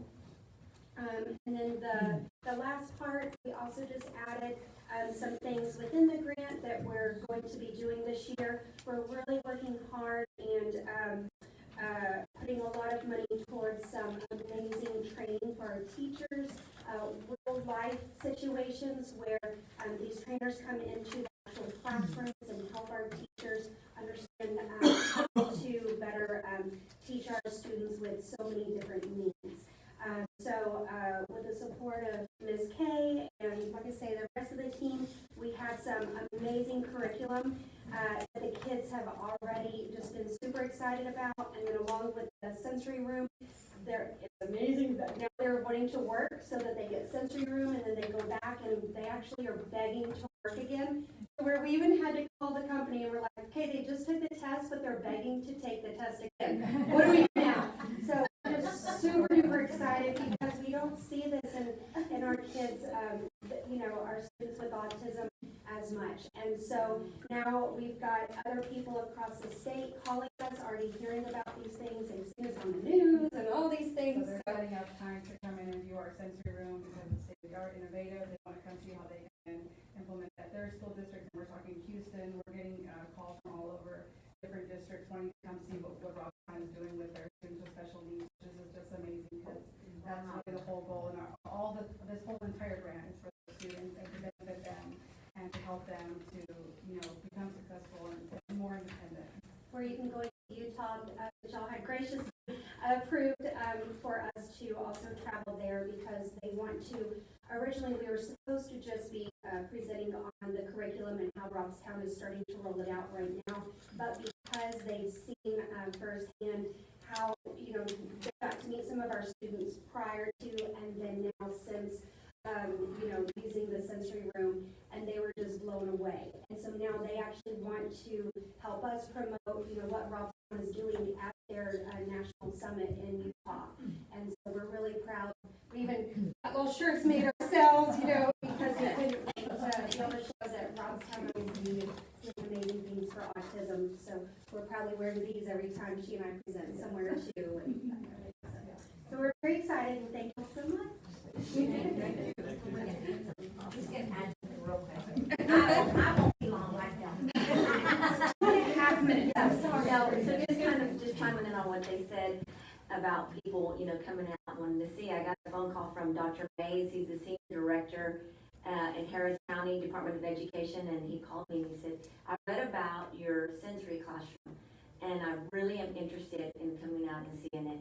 And he said, I'm just so amazing, so impressed. And I said, well, come on, we're ready to have you down here. And he says, well, we're going to put some sensory classrooms in. He said, I'm not sure what age level yet, and I said, well, come on down. I said, I'll introduce you to the experts here. And I said, we'll show you. And I said, I'm sure they can give you some information on what to do, not to do. I said, because this has truly been a blessing, for us, for our kids. And he's excited. He's going to bring some staff with him and one of his assistant superintendents on the 26th. So I just wanted to share that with you guys. So a lot of great things happening. Great.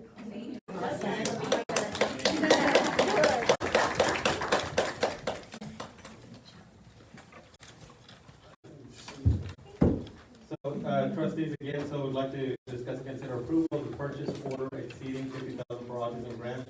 And trustees, to make myself clear on this, for our current funding that we have, just correct me please, Lost Beach is the one that we're looking at as a priority.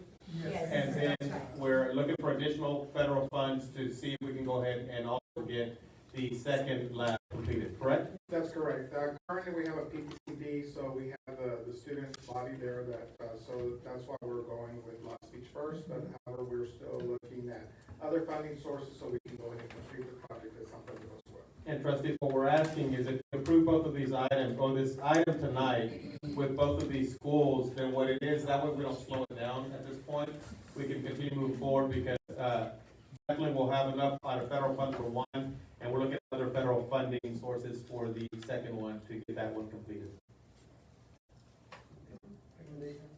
So at this point, I'm recommending that to approve the purchase order exceeding 50,000 for the autism grant, prioritizing Lodge Beach for the first one at $53,433, and then as a second, looking for additional federal funds for San Pedro Elementary at $63,317. Recommendation said that we approve purchase order exceeding 50,000 for the autism grant center loan for Last Beach in San Pedro. With the amount that was presented to the superintendent. Do I have a motion? Moved by Mr. Lopez, there a second? Second by Ms. Arona. Any questions? I have a question. Do we plan on doing anything at the junior high school? Yeah, actually, that would be in the future, so we can continue building. But do you want to comment on that? No, right now, we are looking currently at all the schools. Right now, our priority is at the elementary because we do have the grant and it's only up to third grade. But we're also, the ladies are also looking at and meeting with principals and looking for rooms so we can look at what our expansion project's going to look like so we can have a sensory room at each of the campuses. The next progression would obviously be Ortiz. Ortiz, that way as we transition our kids. Right. Okay. Any other question? If not, all those in favor say aye. Aye. Those opposed, unanimous? Item E, sir. On item E, trustees, we're asking to discuss, consider approval of purchase order exceeding 50,000 for the chiller at Seal Junior High School.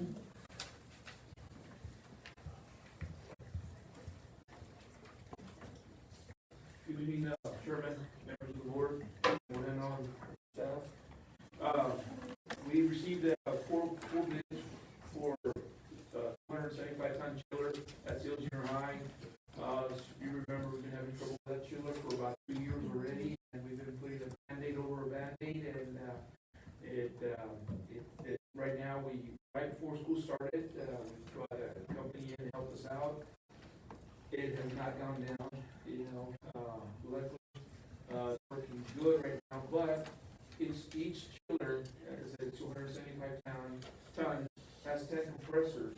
One of the chillers is only working with 4 compressors. I have 6 compressors that are down. Those chillers should work simultaneously. One is on, one is off. One is on, one is off. Right now they're working together 24 hours a day. It has not shut down since school started. And I don't know how long it could go from there, but right now it's going good. I haven't had any complaints with Ms. Maribel, and I don't want to talk to her. But it's working wonderful. We've not had any problems since school started. And like I said, if that goes down, you're going to have the whole campus out. And we're going to have to relocate kids. But we've been having trouble for the past 2 years, and I think it's time that we take action on this. Dr. Bueno said, go ahead and get quotes on it, and we did. And 3 of those companies are in the buy board, and they walked it, they checked everything, compressor, pressure, everything, gauges, coils, and one of them we met. I go, you are against other companies, and just give us your best price. Give us your best price. So right now, trustees, what's the final for the one we're recommending, which is with Carrier? What's the final number? Yes, sir. I don't have the number with me, sir. Oh, my goodness. That's the last one, right? That's what I did. Oh,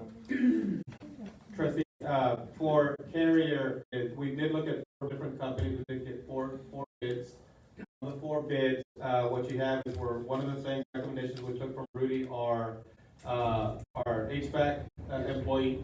And basically, one of the things he's really looking at are the coils. The coils, because right now, most of them are fabricating, or a good percentage fabricate with aluminum coils. What you want to look at is a blend of the aluminum as well as the copper coil as well, because that allows for the easier repair of the units. So one of the things that we looked at in these bids, 3 out of the 4 bids had the aluminum coils. Carrier was able to give us an additional with the copper coil as well, and they're a little bit more expensive. I believe they're about $197, 195. 195. Yes, sir. Okay, 195,000. But that would give us the longevity. The other thing that we looked at Carrier as well is that it did include parts and it did include labor as part of the bid, the whole bid itself as well. For 5 years. Carrier. And that's the one I'm recommending. That is, we've used Carrier. We've also used a couple of other air conditioning companies that have worked with us. But at this point, they give us for the final product and for also the parts and the labor for the 5 years. We thought it would be the wise choice. Are the others lower than that? Yes, ma'am. There are some, but they didn't have for the pricing. They were the aluminum.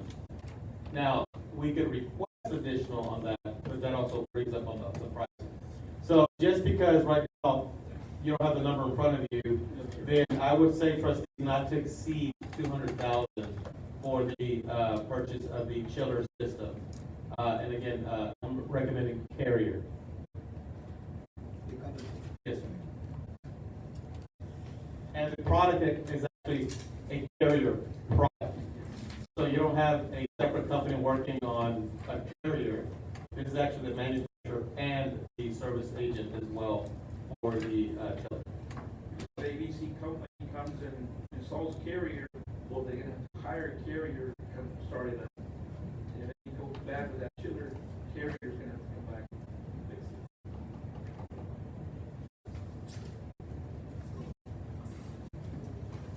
So, recommendation, trustees, is on letter E, discuss and consider approval of purchase order exceeding 50,000. I would like to throw in there not to exceed 200,000 for the chiller at Seal Junior High School. The recommendation for staff that we approve a purchase order exceeding 50,000 for the chiller at Seal Junior High School, not to exceed 250? 200,000. $200,000. Do I have a motion?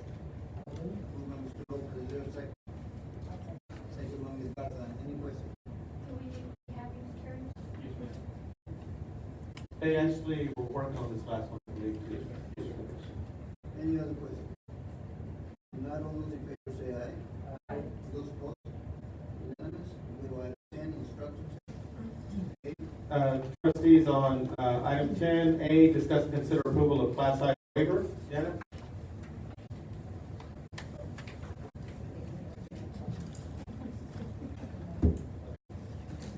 Good evening, Mr. Chairman, members of the board, Dr. Moreno. I've laid a packet, a revised class size waiver, right next to your staff of information. Wow, I gotta take credit.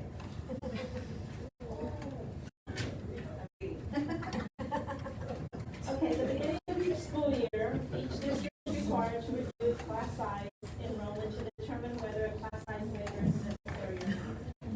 So we come before you this evening because we do have some classrooms that have more than 22 students in the classroom. So therefore, we are requesting a waiver.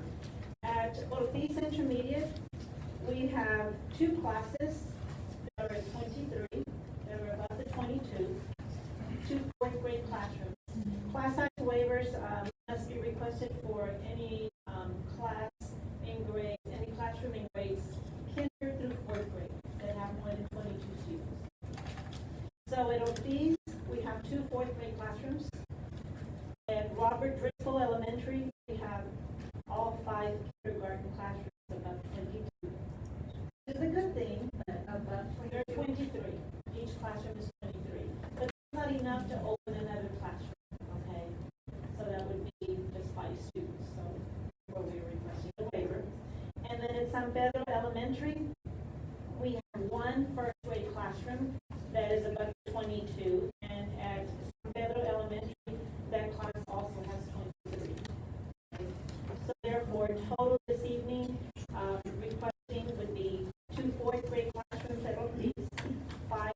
kindergarten at Robert Driscoll and 1 first grade at San Pedro Elementary.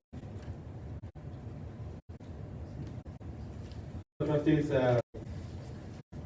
we're requested to discuss and consider approval of the class size waiver as presented by Ms. Stevens. The recommendation of staff that we approve of the class size waiver is presented by Ms. Stevens. Do I have a motion? Moved by Mr. Lopez, do I have a second? Second by Mr. Torres. So is there a limit of how many waivers you can have per year? No. Is there a limit of how many kids you can have in the classroom? No. And on the grade. We need to be reasonable and, we need to be reasonable. But, having one student above the count is okay. We have come before you, in the past, and we've had 2 or 3 more than, the classes have gone up to 25. That's usually where we stop, I know it's only 1, but a kinder, one, and the kinder is probably like 7. That's the reason I'm asking, because that's, in my opinion, that's. Well, we had 4 classrooms. We started the year with 4 classrooms. We opened another classroom. We had to open it. So therefore, we opened the additional kinder, and they are all at 23. We opened the classroom, and we filled it up. And that's what, if that happens at Driscoll, do we do anything to maybe try to convince some to go to not speak to something? Because that's, I need to see this in kinder and first, because that's a lot. I monitor the attendance, I monitor it daily and compare, because I know the students will come and we try to keep them within the zone. But if we were to reach that amount, then we would try to move them, ask the parent to move them elsewhere. If it is that we would not want to request another waiver. But right now, correct me if I'm wrong, across the school district on the 3 elementaries, we're actually pretty full in most of those.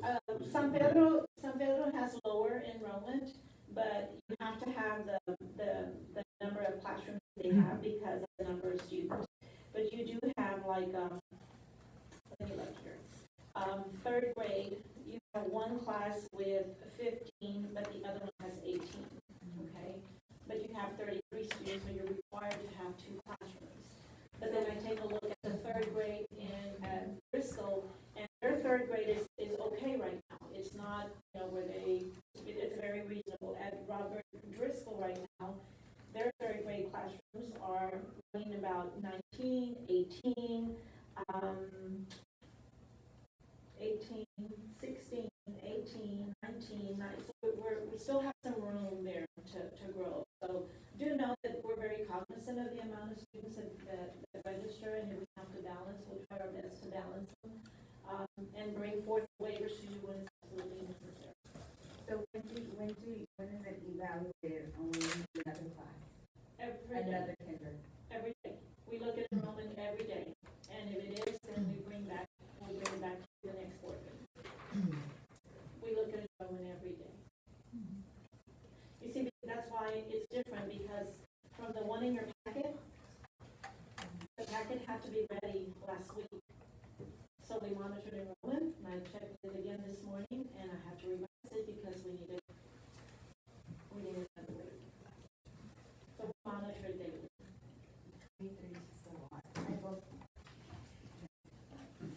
Thank you for our teachers. Any other questions? None, all those in favor say aye. Aye. Those opposed? Unanimous? Leave. Discussion of the resolutions of the 2019-2020 school calendar. Trustees, I'm bringing this forward to discuss and consider approval of revisions to the 2019-2020 school year. There are at times as a superintendent that I have to make a call based on weather or something that comes up on a school day. In this particular case, we do have, and it was a domino effect, there was a change in the athletic schedule, which ended up creating a domino on certain days that we have. Originally, when we adopted this particular, or actually the trustees, you adopted the plan itself, the calendar for 2019-2020 as proposed by our committee. There was a date, actually, yeah, guys, can you start filling in for me? But this is, if you go to the month of October, Right now, what we have is on, and correct me if I'm wrong, it would be November the 1st. We would end up having a day, where we would be off because of teacher in service. But, basically for students, again, their homecoming activities would not be able to be there really that particular day because of that. Because there would be no school. It'd only be for a teacher in service. But then we also look at a couple other factors. So, Diana? Okay. In your packet is the proposed revision. The one that you have separately is the current calendar. I want to keep them separate so you can put them side by side. So currently on the calendar that you approved, that all of you approved on February 11th, you take a look at November 1st. There's a dark circle around November 1st on the separate handbook, the one that you have on your hand. November 1st, and that's a staff development day. If you look at the one in your packet, November 1st does not have a circle. That means we would like to recommend that that be a regular instructional day and that students show up to school. So what do we do with that staff development day? We are recommending that that day be moved to February 28th. And if you look at February 28th in your packet, it has the dark circle.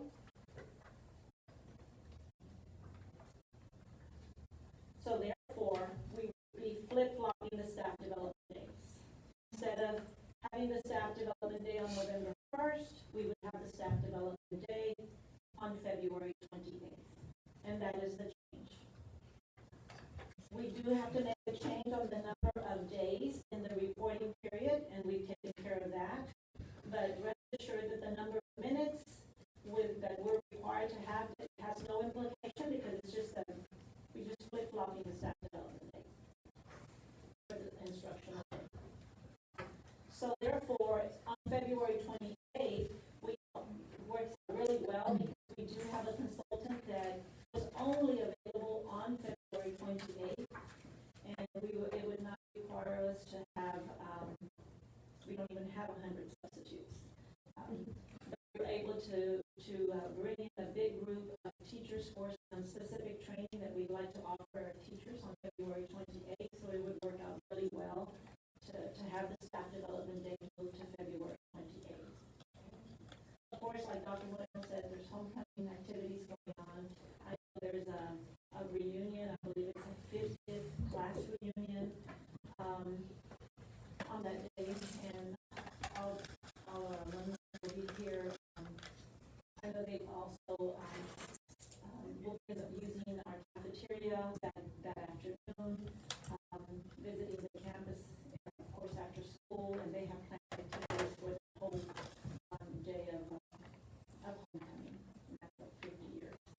Aside from, I think, the foundation has the red and white wedding on that day.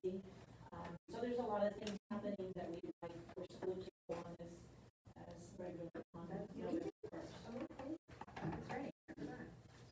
I think we moved it back to the 18th, and we from the 18th. We were going to have the first, but because of the conflict, no kids there. We moved it to October 18th, but then they discussed that it's going to be back, so it's going to be It's going to be other. Okay, good. Still win-win. We have several things we get to do. So recommendation, discuss and consider approval of revisions to